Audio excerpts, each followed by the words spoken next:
അടുത്തതായി പുസ്തക അവതരണത്തിനായി ഡോക്ടർ വിളക്കുടി രാജേന്ദ്രൻ സാറിനെ ക്ഷണിക്കുന്നു. ബഹുമാന്യരെ, ആദരണീയനായ ഈ യോഗാധ്യക്ഷൻ BSSന്റെ ദേശീയ ചെയർമാൻ നമ്മുടെ എല്ലാം പ്രിയങ്കരനായ ഡോക്ടർ BS ബാലചന്ദ്രൻ സാർ അവർ ഇപ്പോൾ പുസ്തകത്തിൻ്റെ പ്രകാശനവും ഈ സമ്മേളനത്തിൻ്റെ ഉദ്ഘാടനവും നിർവഹിച്ച് മറ്റൊരു ചുമതലയിലേക്ക് മടങ്ങുന്ന ആദരണീയനായ മുൻ കേന്ദ്രമന്ത്രി ശ്രീ V മുരളീധരൻ അവർ ഇതിന് സ്വാഗതം ആശംസിച്ച ഇവിടുത്തെ ഈ സ്ഥാപനത്തിലെ ശ്രീമതി ജയ ശ്രീകുമാർ, ഈ പുസ്തകം സ്വീകരിച്ച ഏറ്റവും ബഹുമാന്യനായ ശ്രീ ശ്രീവത്സൻ നമ്പൂതിരി, മുഖ്യപ്രഭാഷണം നിർവഹിച്ച ഭാഷാ ഇൻസ്റ്റിറ്റ്യൂട്ടിൻ്റെ മുൻ ഡയറക്ടർ ഉജ്ജ്വല വാഗ്മി ഡോക്ടർ MR തമ്പാൻ അവർ, ആശംസ നിർവഹിക്കുന്ന എൻ്റെ ആത്മമിത്രങ്ങളായ ശ്രീ രാജീവ് ഗോപാലകൃഷ്ണൻ, ശ്രീ KS രാജശേഖരൻ, ശ്രീ വേണു സരസ്വതി, നന്ദി പ്രകാശിപ്പിക്കുന്ന ശ്രീമതി സിന്ധു സുരേഷ്, നമ്മുടെ ഇന്നത്തെ കഥാപാത്രമായ കഥാനായകനായ പ്രിയങ്കരനായ കവി സുദർശൻ കാർത്തികപ്പറമ്പിൽ, എൻ്റെ മുമ്പിലിരിക്കുന്ന ഈ സ്ഥാപനത്തിലെ സ്നേഹധനരായ ജീവനക്കാരെ, ഈ പുസ്തകം അണിയിച്ചൊരുക്കിയ ശ്രീകുമാർ, അദ്ദേഹം ആണിതിന് മനോഹരമായ ഒരു കവർ വരച്ചത് ശ്രീകുമാറാണ്. അതുപോലെ തന്നെ ഇതിൻ്റെ DTP അതിൻ്റെ മുഴുവൻ ലേഔട്ട് നിർവഹിച്ചത് ശ്രീ സിന്ധുവിനോടൊപ്പം ശ്രീ ശ്രീകുമാർ കൂടി ചേർന്നാണ്. അപ്പോൾ എല്ലാവർക്കും, ഈ സദസ്സിലെ എല്ലാവർക്കും എൻ്റെ വളരെ വിനീതമായ നമസ്കാരം. ഞാൻ ഏറെ വാക്ക് പറയുന്നില്ല, കാരണം ബഹുമാന്യനായ മന്ത്രി കവിത അറിഞ്ഞുകൂടാ എന്ന് പറഞ്ഞു തുടങ്ങിയെങ്കിലും അതിമനോഹരമായി അദ്ദേഹത്തെ പറയേണ്ടതൊക്കെ അദ്ദേഹം പറഞ്ഞു. പിന്നെ നമ്മുടെ പ്രിയപ്പെട്ട തമ്പാൻജി, അദ്ദേഹം ഈ കവിതയിലെ ഈ സമാഹാരത്തിലെ മിക്ക കവിതകളെയും പറ്റി പരാമർശിച്ചു. ഇനി എനിക്ക് ശേഷം വരുന്നവരോ അവരൊക്കെ ഈ രംഗത്തെ പ്രഗത്ഭരായ പ്രഭാഷകരാണ്. അതുകൊണ്ട് ഞാനൊരു വേത്രവതീ കൃത്യം, ആര്യപുത്ര ഇതിലേ എന്ന് പറഞ്ഞു പോകുന്ന ഒരു രീതിയെ ഞാൻ സ്വീകരിക്കുന്നുള്ളൂ. എന്തായാലും ശ്രീ സുദർശൻ കാർത്തികപ്പറമ്പിൽ, ബാലചന്ദ്രൻ സാർ പല യോഗങ്ങളിലും പറയാറുണ്ട്, കവികളിലെ ഏറ്റവും അഗ്രിമനായ ഒരു കവിയാണ്. എന്തുകൊണ്ട് ഒരു കവിയെപ്പറ്റി അങ്ങനെ പറയാൻ എന്താണ് കാരണമെന്ന് ചോദിക്കാം. അത് ഈ കവിത വായിച്ച് മനസ്സിലാക്കുമ്പോഴാണ് നമ്മൾ അറിയുന്നത്. വൃത്തതാള വ്യവസ്ഥകൾ ഒന്നന്തരമായി അദ്ദേഹത്തിന് അറിയാം. കരതലാമലകം പോലെ, ഉള്ളംകൈയിലെ നെല്ലിക്ക പോലെ അദ്ദേഹത്തിന് അതറിയാം. അതുപോലെ പദങ്ങൾ, രാമായണം ഏതാണ്ട് കാണാപ്പാഠം പഠിച്ചയാളാണ് അദ്ദേഹം. നമ്മുടെ വേദോപനിഷത്തുകൾ നന്നായി അദ്ദേഹം അരച്ച് കലക്കി കുടിച്ചിട്ടുണ്ട്. ഇതൊക്കെ എങ്ങനെ കിട്ടിയെന്ന് ഞാൻ ഒരിക്കൽ അദ്ദേഹത്തോട് ചോദിച്ചപ്പോൾ അദ്ദേഹം പറഞ്ഞത്, അദ്ദേഹം ആശ്രമത്തിൻ്റെ ശിശുവാണ്. ചേങ്കോട്ടുകോണത്തെ ശ്രീ സത്യാനന്ദ സരസ്വതി തൃപ്പാദങ്ങളുടെ അനുഗ്രഹം നേടിയ ആളാണ് സുദർശൻ കാർത്തികപ്പറമ്പിൽ. നമുക്കറിയാം, നമ്മുടെ ഈ ജീവിതത്തിൽ ഒരു വലിയ ഗുരുവിനെ കിട്ടിയില്ലെങ്കിൽ ആ ജന്മം വിഫലമാണ്. എനിക്കങ്ങനെ കിട്ടിയില്ല കേട്ടോ എന്ന് വിചാരിക്കുന്ന ഒരാളാണ് ഞാൻ. ഒരു വലിയ ഗുരുവിനെ അദ്ദേഹത്തിന് അത് കിട്ടി. സത്യാനന്ദ സരസ്വതി തൃപ്പാദങ്ങൾ, അവിടെ അദ്ദേഹം വളർന്നു. ഒരിക്കൽ അദ്ദേഹം ഒരു കവിതയോ മറ്റോ എഴുതി കാണിച്ചപ്പോൾ ഒരു ചെവി പിടിച്ച് പറഞ്ഞു, എടാ നീ ഒരു വലിയ കവിയാകും. അടുത്ത ചെവി പിടിച്ച് പറഞ്ഞു, നീ ഒരു ആർട്ടിസ്റ്റുമാകും. രണ്ടുമായി. കേരളം അറിയപ്പെടുന്ന ഒരു കവിയാണ്. കേരളം അറിയപ്പെടുന്ന അനേകം ചിത്രകലാ സ്ഥാപനങ്ങൾ നടത്തുന്ന ആർട്ടിസ്റ്റുമാണ്. അദ്ദേഹത്തിൻ്റെ ഒരു പുസ്തകത്തിന് ഇദ്ദേഹം അവതാരിക എഴുതിയിട്ടുണ്ട്, ശ്രീ മൂകാംബിക ദേവീ സ്തവം. അതിൽ അദ്ദേഹം പറഞ്ഞു, ആദ്യം 2000-ലോ 2001-ലോ ആണ്, അദ്ദേഹം പറഞ്ഞു, ഈ കവി വികസിച്ച് വളരും, മാത്രമല്ല വിനമ്രങ്ങളായ പൂജാപുഷ്പങ്ങളാൽ വാഗ്ദേവതയെ അണിയിച്ചൊരുക്കും, വാഗ്ദേവതയുടെ അനുഗ്രഹം തേടും. സ്വാമി തൃപ്പാദങ്ങൾ പറഞ്ഞത് പ്രത്യക്ഷരം ശരിയായിരിക്കുന്നു. വളർന്നു വലുതായി സുദർശൻ കാർത്തികപ്പറമ്പിൽ. ആ ഏജിൽ എനിക്ക് തോന്നുന്നു ഇത്രയുമേറെ 2500 കവിതകൾ അദ്ദേഹം ഇതിനകം എഴുതിയിട്ടുണ്ടെന്ന് എന്നോട് ഇന്നലെ പറഞ്ഞു. 2500 കവിതകൾ. ഇതിൽ കുറേയേറെ നമ്മൾ തന്നെ ഇപ്പോൾ ഈ ട്രസ്റ്റ് തന്നെ പ്രസിദ്ധീകരിച്ചിട്ടുണ്ട്, ഇനിയും പ്രസിദ്ധീകരിക്കാൻ പോകുന്നു. എനിക്ക് തോന്നുന്നു കേരളത്തിൽ ഇത്രത്തോളം അനായാസം പഴയ തലമുറയിലുണ്ട്, പക്ഷേ പുതിയ തലമുറയിൽ എത്ര പേരുണ്ട് എന്ന് എനിക്കറിഞ്ഞുകൂടാ. നമ്മൾ വായനക്കാരാണല്ലോ. അപ്പോൾ അദ്ദേഹം ആ പറഞ്ഞത് ശരിയായിരുന്നു. ഉത്തരരാമചരിതം, ഭവഭൂതിയുടെ ഉത്തരരാമചരിതത്തിൽ പറയുന്നുണ്ട്, വലിയ മഹർഷികൾ ചൊന്നാൽ ഫലമാ വാക്കിൻ്റെ പിന്നിൽ ഓടി വരും. എത്ര ശരിയാ!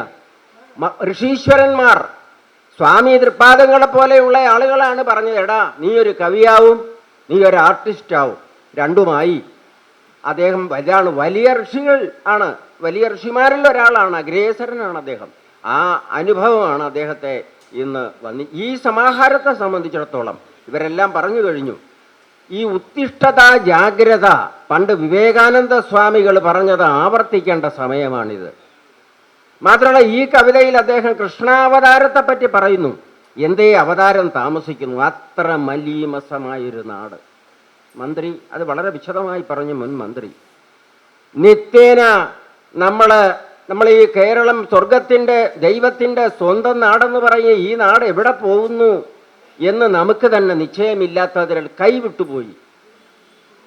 വല്ലാത്തൊരു സമൂഹം. ആ സമൂഹത്തിൽ ഈ കവി പാടുകയാണ്, ഉത്തിഷ്ഠത ജാഗ്രത, ഉണരുക, എഴുന്നേൽക്കുക, പ്രവൃത്തിയിൽ വിജയം നേടുന്നത് വരെ മുമ്പോട്ട് പോവുക എന്ന്. അതാണ് ഈ കവിതയുടെ ഏറ്റവും വലിയ ആ കവിത ഉൾപ്പെടെയുള്ള കവിതകൾ നമുക്കൊരു ഉണർത്തു പാട്ടുകളാണ് ഇന്നത്തെ സമൂഹത്തിൽ. നമ്മളിത് വായിക്കുമ്പോഴാണ്. ഇവിടെ അദ്ദേഹത്തിൻ്റെ തന്നെ ഒരു കവിതയിൽ പറയുന്നുണ്ട്, മാരിവിൽ ചന്തവും വാർമുകിൽ ചന്തവും. ഒരു കവിതയിലെ പ്രയോഗമാണ്, എനിക്കിഷ്ടപ്പെട്ടു ആ പ്രയോഗം. വാർമുകിൽ ചന്തവും അതുപോലെ തന്നെ മാരിവിൽ ചന്തവും രണ്ടുമുണ്ട് ഈ കവിതകൾക്ക്. മാരിവില്ലിൻ്റെ മനോഹാരിതയുണ്ട്, ആ മഴവിൽ കരിമേഘങ്ങളുടെ അതിൻ്റെ ആ ഒരു തീഷ്ണമായ ഒരു ഉജ്ജ്വലമായ ശോഭയും അദ്ദേഹത്തിൻ്റെ കവിതകളിലൊക്കെ ഉണ്ട്. ഇത് കൃഷ്ണഭക്തിയുണ്ട്, എല്ലാം വിമർശനങ്ങളെ, പക്ഷെ സമൂഹത്തെ അതിശക്തിയായി വിമർശിക്കുന്നു.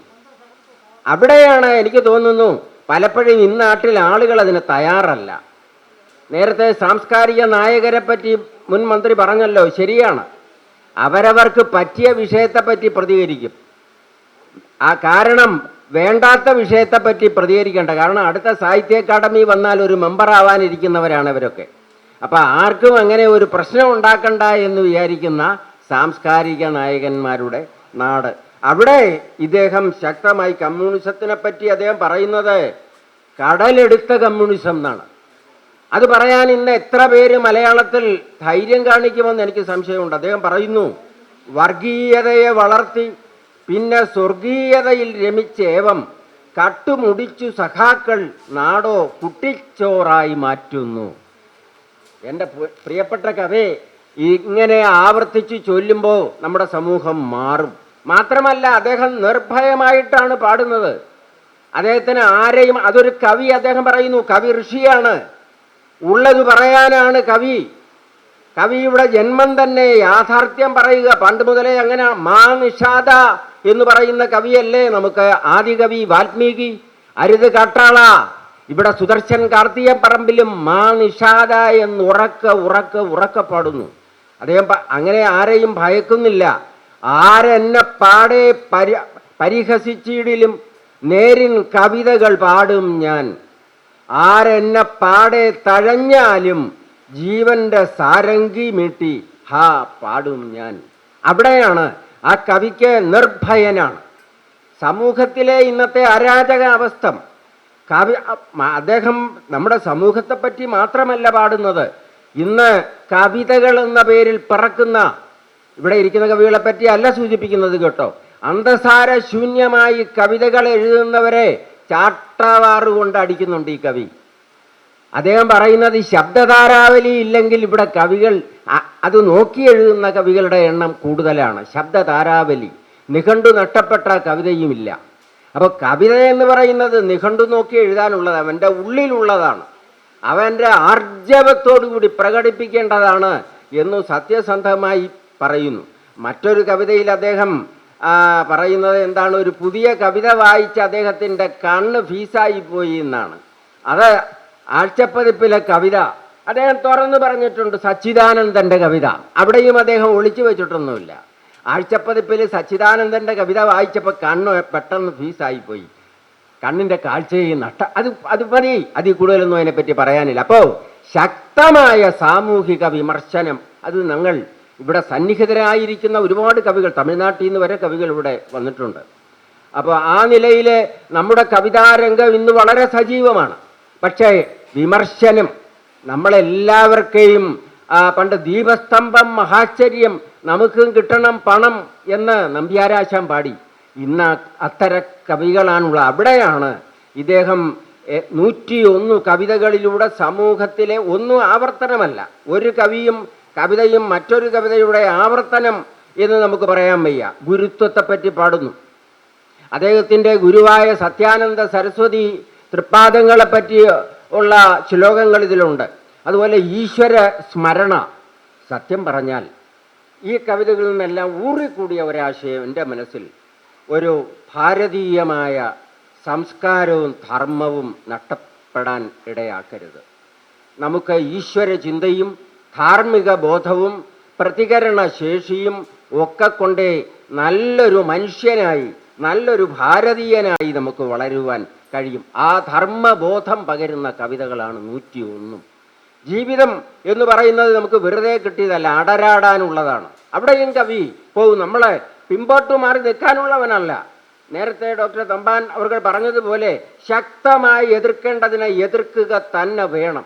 അങ്ങനെ എതിർത്തുകൊണ്ടാണ് കുമാരനാശാൻ ചിന്താവിഷ്ടയായ സീത എഴുതിയില്ലേ.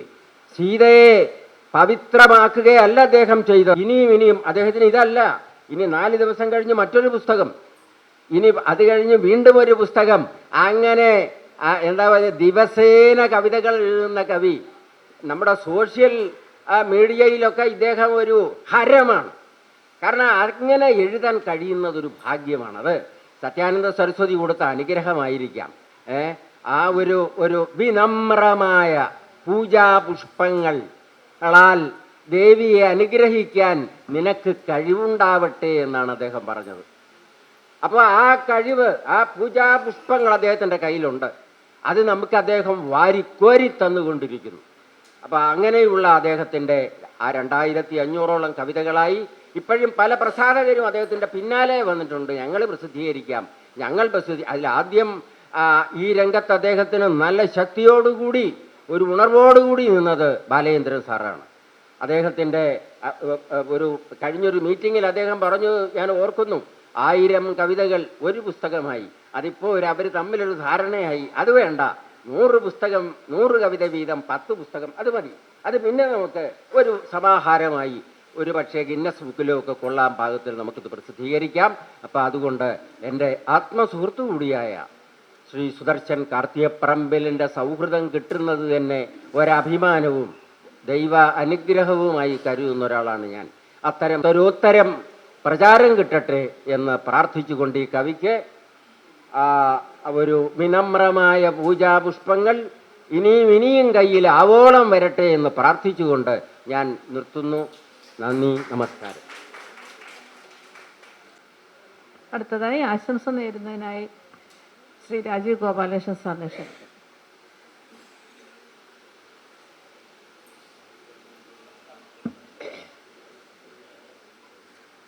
ആദരണീയനായ ബാലചന്ദ്രൻ ചേട്ടൻ, മാർ തമ്പാൻ സാർ, ശ്രീവത്സൻ നമ്പൂതിരി, ശ്രീ KS രാജശേഖരൻ, ശ്രീ വേണു സരസ്വതി, ശ്രീമതി ജയ ശ്രീകുമാർ, സിന്ധു സുരേഷ്, എൻ്റെ പ്രിയപ്പെട്ട കവി ശ്രീ സുദർശൻ കാർത്തിയപ്പറമ്പിൽ.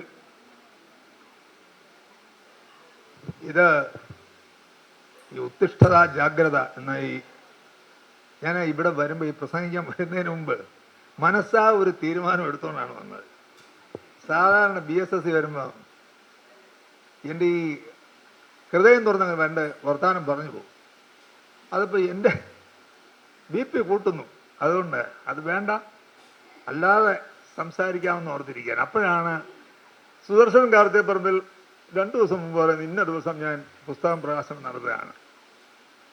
ഞാൻ വിചാരിച്ചു എനിക്കൊരു പുസ്തകം കൊണ്ട് തരും, മഹാഭാവി അതിനെക്കുറിച്ചൊന്നും പറയണ്ട എന്ന് തീരുമാനിച്ചുകൊണ്ട് ഇന്നലെ വരെ ഈ പുസ്തകം എൻ്റെ കയ്യിൽ തന്നിട്ടില്ല. അതുകൊണ്ട് ഇതിനെക്കുറിച്ച് സംസാരിക്കരുത് എന്ന് സുഹൃത്തിന് നിർബന്ധം, അതുകൊണ്ട് ഞാൻ അതിനെക്കുറിച്ച് സംസാരിക്കുന്നില്ല. പക്ഷേ ഉത്തിഷ്ഠത ജാഗ്രത എന്ന് പറയുന്ന ഇതെൻ്റെ മൂന്നാമത്തെ നാലാമത്തെ ഒരു ഇടിയാണ് ഈ പദവുമായിട്ട്. കാരണം എൻ്റെ അടുത്ത് ആരെങ്കിലും കുറേ വർഷങ്ങൾക്ക് മുമ്പ് എന്നോട് ആരെങ്കിലും ചോദിച്ചിരുന്നു ഈ ഉത്തിഷ്ഠത ജാഗ്രത അതാരാണ് പറഞ്ഞത്, അല്ലെ ആരാണ് അത് പാടിയത് എന്ന് ചോദിച്ചാൽ ഞാൻ വയലാർ രാമവർമ്മ എന്ന് പറയുമായിരുന്നു. കാരണം ഞാൻ ചരസീയ സിനിമ കണ്ടതാണ്. അതിനകത്ത് എൻ്റെ ആദ്യത്തെ അവതരണ ഗാനം തന്നെ ഉത്തിഷ്ഠത ജാഗ്രത പ്രാപ്യവരാ നിബോധത എന്ന് പറഞ്ഞിട്ട് ശാരിക വിളിക്കുകയാണല്ലോ. അപ്പോൾ അതാണെന്ന് പറഞ്ഞു, അല്ലെങ്കിൽ അത് പാടിയത് എം ജി രാധാകൃഷ്ണനാണെന്ന് പറഞ്ഞു. കാലങ്ങൾ കുറച്ച് കഴിയുന്നു, സ്കൂളൊക്കെ വിട്ടു കോളേജിൽ ചെല്ലുമ്പോൾ എം ജി കോളേജിൽ അവിടെ സ്വാമി വിവേകാനന്ദൻ്റെ ഒരു ചിത്രമുണ്ട്. ആ വിവേകാനന്ദൻ്റെ ആ പ്രൗഢഗംഭീരമായ ആ ചിത്രത്തിൻ്റെ താഴെ എഴുതിയിട്ടുണ്ട്, arise awake and stop not till the goal is reached. അതാണ് ഉത്തിഷ്ഠത ജാഗ്രത പ്രാപ്യവരാ നിബോധത. അപ്പോൾ അങ്ങനെ അത് രണ്ടാമത്തെ ഉണ്ട്. അത് കഴിഞ്ഞ് പിന്നെയും വരുന്നു ഉത്തിഷ്ഠത. കാരണം ഞാൻ ഒരു ഒരു നാടകം എഴുതി വന്നപ്പോൾ അതിനകത്തൊരു ശ്ലോകം വേണം.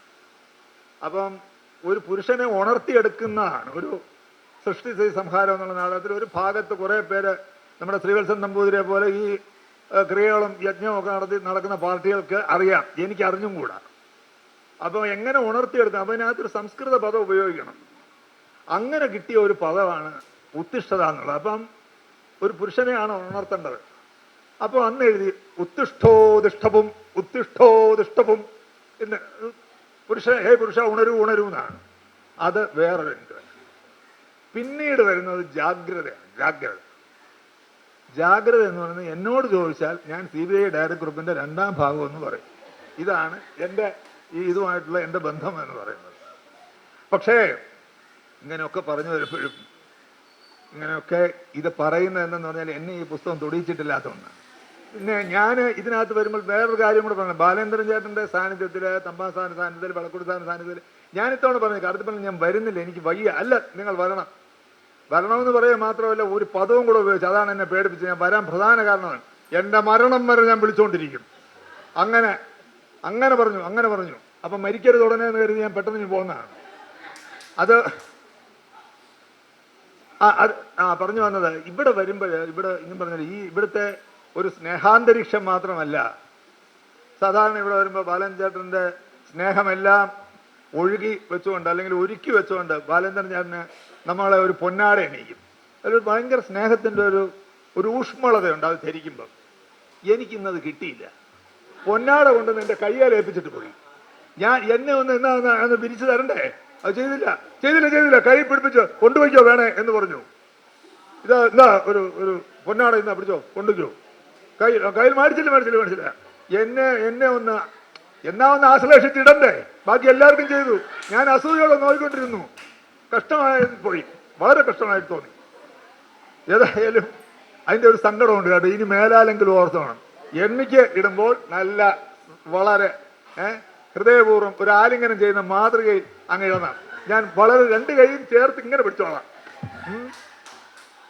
അപ്പോൾ ഇത് ഞാൻ പറഞ്ഞത് നമ്മുടെ കവിയുടെ ഏറ്റവും മികച്ച ഒരു പുസ്തകം. ഇവിടെ ഞാൻ പറഞ്ഞു ഈ ഒത്തിരി പേര് രണ്ട് വ്യത്യസ്ത ആശയങ്ങളുള്ളവർ ഇവിടെ വന്ന് നിൽക്കുമ്പോൾ, ഒന്ന് നമുക്കെല്ലാവർക്കും അറിയാം മുൻ കേന്ദ്രമന്ത്രിയുടെ രാഷ്ട്രീയം എന്താണെന്ന് നമുക്കറിയാം. തമ്പാൻ സാറിൻ്റെ രാഷ്ട്രീയം എനിക്കും അറിയാം. അപ്പം ഇത് രണ്ടും കൂടി എങ്ങനെ ക്ലാഷ് ആകുമെന്നിങ്ങനെ നോക്കിക്കൊണ്ടിരിക്കുകയാണ്. ദൈവം സഹായിച്ച് ഇനി കൂടുതൽ കേൾക്കണ്ട എന്ന് വിചാരിച്ചുകൊണ്ട് മുരളീധരൻ സാറ് സ്ഥലം വിട്ടു ഈ തമ്പാൻ സാറിൻ്റെ പ്രസംഗം കഴിഞ്ഞ ഉടൻ. കാരണം അന്തരീക്ഷം മാറുന്നു, അന്തരീക്ഷം മാറി വരുന്നു. നമ്മുടെ ഭാരതീയ സംസ്കാരം എന്ന് പറയുന്നത് എങ്ങോട്ടേക്കോ വരുന്നു, മാറി വരുന്നത് തമ്പാൻ സാറിൻ്റെ പ്രസംഗത്തിൽ തന്നെ വളരെ വ്യക്തമായിരുന്നു. പക്ഷെ നമ്മൾ തിരിച്ചറിയേണ്ട ഒരു കാര്യം, നമ്മളെല്ലാവരും പറഞ്ഞ മന്ത്രിയായാലും തമ്പാൻ സാർ എല്ലാവരും നമ്മൾ മനസ്സിലാക്കേണ്ട ഒരു കാര്യം, നമ്മളെ തിരിച്ചറിയുന്നില്ല എന്നുള്ളതാണ്. നമ്മൾ ഏത് കാലത്തും ഒരു ഭാരതീയന്റെ ഏറ്റവും വലിയ പരാജയം എന്ന് പറയുന്നത് അവനെ തിരിച്ചറിയുന്നില്ല, അവന്റെ കഴിവ് അവൻ തിരിച്ചറിയുന്നില്ല, അവന്റെ പാരമ്പര്യം അവൻ തിരിച്ചറിയുന്നില്ല, അവന്റെ ഊർജം അവൻ തിരിച്ചറിയുന്നില്ല. മനസ്സിലാക്കാതെ പോകുന്നതാണ് അവൻ്റെ ഏറ്റവും വലിയ പരാജയം. അത് മനസ്സിലാക്കാതെ പോകുന്നു. അതുകൊണ്ടാണ് നമ്മൾ ഒരു കാലത്ത് എല്ലാ ഇതിനെയും നമ്മൾ വിസ്മരിച്ചുകൊണ്ടേ ഇതൊന്നും നല്ലതല്ല, ഒന്നും നല്ലതല്ല, ഭാരതീയമായിട്ടുള്ളത് ഒന്നും നല്ലതല്ല എന്ന് പറഞ്ഞു നടക്കുന്നത് ഒരു ഫാഷനായി കരുതിയിരുന്ന ഒരു കാലത്ത് ജീവിക്കേണ്ടി വരുന്നതാണ് നമ്മുടെ ഗതികേടെന്ന് പറയുന്നത്. ഏതും തെറ്റാണ്, നമുക്ക് ഏതും തെറ്റാണ്. ഓലക്കുട പിടിച്ചാൽ അത് തെറ്റാണ്. ഒരു സ്ത്രീയെ ഓലക്കുട വെച്ചുകൊണ്ട് നീ പോ, അത് മഹാ തെറ്റാണ്. ഓലക്കുടയിലെ മഹാനരകം എന്ന് പറഞ്ഞത് അത് പർദ്ദയ്ക്ക് വരില്ല, അതിനെ വിമർശിക്കില്ല. അത് തെറ്റാണെങ്കിൽ ഇത് അതിലും കൂടുതൽ തെറ്റല്ലേ പറയൂ ആരെങ്കിലും? പറയില്ല. ഇവിടെയാണ് തെറ്റെന്ന് പറയുന്നത്. അതാണ് തെറ്റെന്ന് പറയുന്നത്. തെറ്റ് എന്ന് പറയുമ്പോൾ തെറ്റിനെ കൃത്യമായി ചൂണ്ടിക്കാണിക്കാൻ കഴിയണം. അത് തെറ്റാണെങ്കിൽ ഇതും തെറ്റാണ് എന്ന് പറയണം. അതിന് കഴിയുന്നില്ല. അതിന് കഴിയാതെ പോകുന്നിടത്താണ് നമ്മുടെ പരാജയം. അവിടെയാണ് നമ്മുടെ പരാജയം. നമ്മൾ ഒരു റിനൈസൻസിന്റെയും അല്ലെങ്കിൽ ഒരു നവോത്ഥാനത്തിന്റെയും നന്മകൾ വീശാത്ത ഒരു നാടാണ് നമ്മുടെ എന്ന് പറയും. എന്ത് നന്മ? നവോത്ഥാനം കൊണ്ട് എന്ത് നന്മയാണ് നേടിയത്? ചൂണ്ടിക്കാണിക്കണം ഇന്ന നന്മ. ഞാൻ തിരിച്ചൊന്ന് ചോദിക്കട്ടെ, ഞാനും നിങ്ങളും ജീവിക്കുന്ന ഈ സമൂഹത്തിൽ പണ്ട് ജന്മി കുണിയാൻ ബന്ധമുണ്ടായിരുന്നു, കേരളത്തിലുണ്ടായിരുന്നു. ജന്മി കൊടുക്കും 5 സെന്റ് സ്ഥലം, നീ കിടന്നോടെ, അവിടെ കിടന്നു, നീ കൃഷി ചെയ്തോ പറയും, ജന്മി പറയും. ഇന്ന് എത്ര മുതലാളിമാരത് പറയും? എന്റെ വീടിന്റെ അടുത്ത് നീ ഒരു 5 സെന്റ് സ്ഥലത്ത് നീ അവിടെ കിടന്നോ, കുഴപ്പമില്ല, 5 സെന്റ് തന്നെ ഫ്രീ ആയിട്ട് എടുത്തോ പറയൂ? പറയില്ല. നവോത്ഥാനം കൊണ്ട് നമ്മൾ നേടിയെടുത്തത് ആ സ്നേഹബന്ധമാണ് നമ്മൾ നഷ്ടപ്പെടുത്തിയത്. അത് തിരിച്ചറിയാൻ വയ്യാത്തത് എന്താ? പലപ്പോഴും പരിഹാസത്തോടുകൂടി പറയുന്നത് ഞാൻ കേട്ടിട്ടുണ്ട്. മുറ്റത്ത് കുഴി കുത്തിയാണ് ആഹാരം കൊടുത്തിരുന്നത്. അറിയുമോ ചരിത്രം? അതിന്റെ സത്യം എന്താണെന്ന്? വയലിൽ പണിയെടുത്തിട്ട് വരുന്ന ഒരു കർഷകൻ ഉച്ചയൂണിന് വരുമ്പോൾ അവനെന്താ മേശപ്പുറത്ത് വരുന്ന ആഹാരം കഴിക്കും. അവൻ വീണ്ടും വയലിലേക്ക് പോവുകയാണ്, അവനെ മേശപ്പുറത്തെടുത്ത് ആഹാരം കൊടുക്കണം. അല്ല, കുഴി കുത്തുന്നത് എന്തിനാണ്? ഒഴുകി പോകാതെ ഇരിക്കാനാണ്. കറിയും ചോറും എല്ലാം കൂടെ ഒരുമിച്ച് ഒഴിക്കുമ്പോൾ അത് ഇലയിൽ ഇട്ട് കുഴി കുത്താതെ വെച്ചാൽ അത് ഒഴുകിപ്പോവും. കോമൺ സെൻസ് വേണം. അതുകൊണ്ട് കുഴി കുത്തി കൊടുത്തു. പക്ഷെ മറന്നു പോകുന്ന ഒരു കാര്യം, മലയാളി മറന്നുപോയ കാര്യം, ആരാണ് വിളമ്പി കൊടുത്തിരുന്നത്? അവിടെ ബാല്യക്കാരല്ല. തിരിച്ചറിയണം. ജന്മിയുടെ ഭാര്യ ഗൃഹനാഥ കുടിയാന് വിളമ്പി കൊടുത്തിരുന്നത്. ആ സത്യം മറച്ചു വെച്ചുകൊണ്ട് ചില ചരിത്രകാരന്മാർ പുതിയ കഥകൾ ഉണ്ടാക്കുന്നു. ആ കഥകളിൽ നമ്മൾ അങ്ങ് രമിക്കുന്നു. സത്യം എന്നെങ്കിലും സൂര്യനെ പോലെ ഉദിച്ചുയരും. അന്ന് തലവഴി മുണ്ട് വിട്ടു നടക്കേണ്ടി വരും ഇവിടുത്തെ ചരിത്രകാരന്മാർക്ക്. ഇതൊരു ഓർമ്മപ്പെടുത്തലാണ്.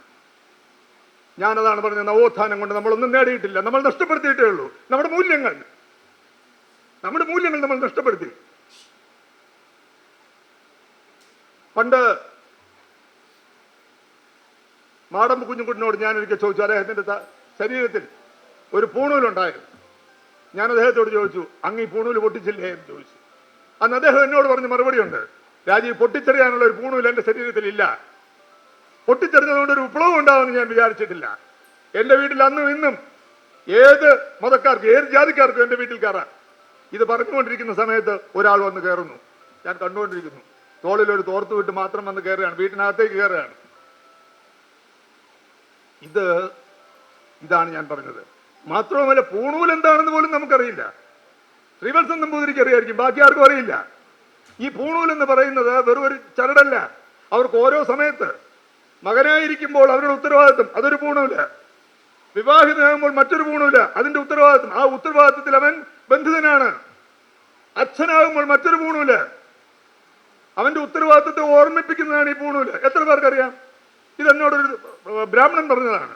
രാജ്യം നിങ്ങൾക്ക് പൂണൂലിനെ കുറിച്ച് ചുക്ക് പറഞ്ഞു കൊടുക്കുന്നത്. ഇതെന്റെ ഉത്തരവാദിത്വമാണ്, എന്നെ ഓർമ്മിപ്പിക്കുന്നതാണ്. എന്റെ ശരീരത്തിൽ ഇത് ഒട്ടിക്കിടക്കുന്നു. ഞാൻ ഓർക്കണം എന്റെ അച്ഛനെ കുറിച്ച്, എന്റെ അമ്മയെ കുറിച്ച്, എന്റെ മക്കളെ കുറിച്ച്, എന്റെ ഭാര്യയെ കുറിച്ച്. എന്റെ ഉത്തരവാദിത്തമാണ് ഈ പൂണൂൽ. അത് പൊട്ടിച്ചെറിഞ്ഞാൽ വിപ്ലവമാകും. അതെന്തൊരു വിപ്ലവമാണ്?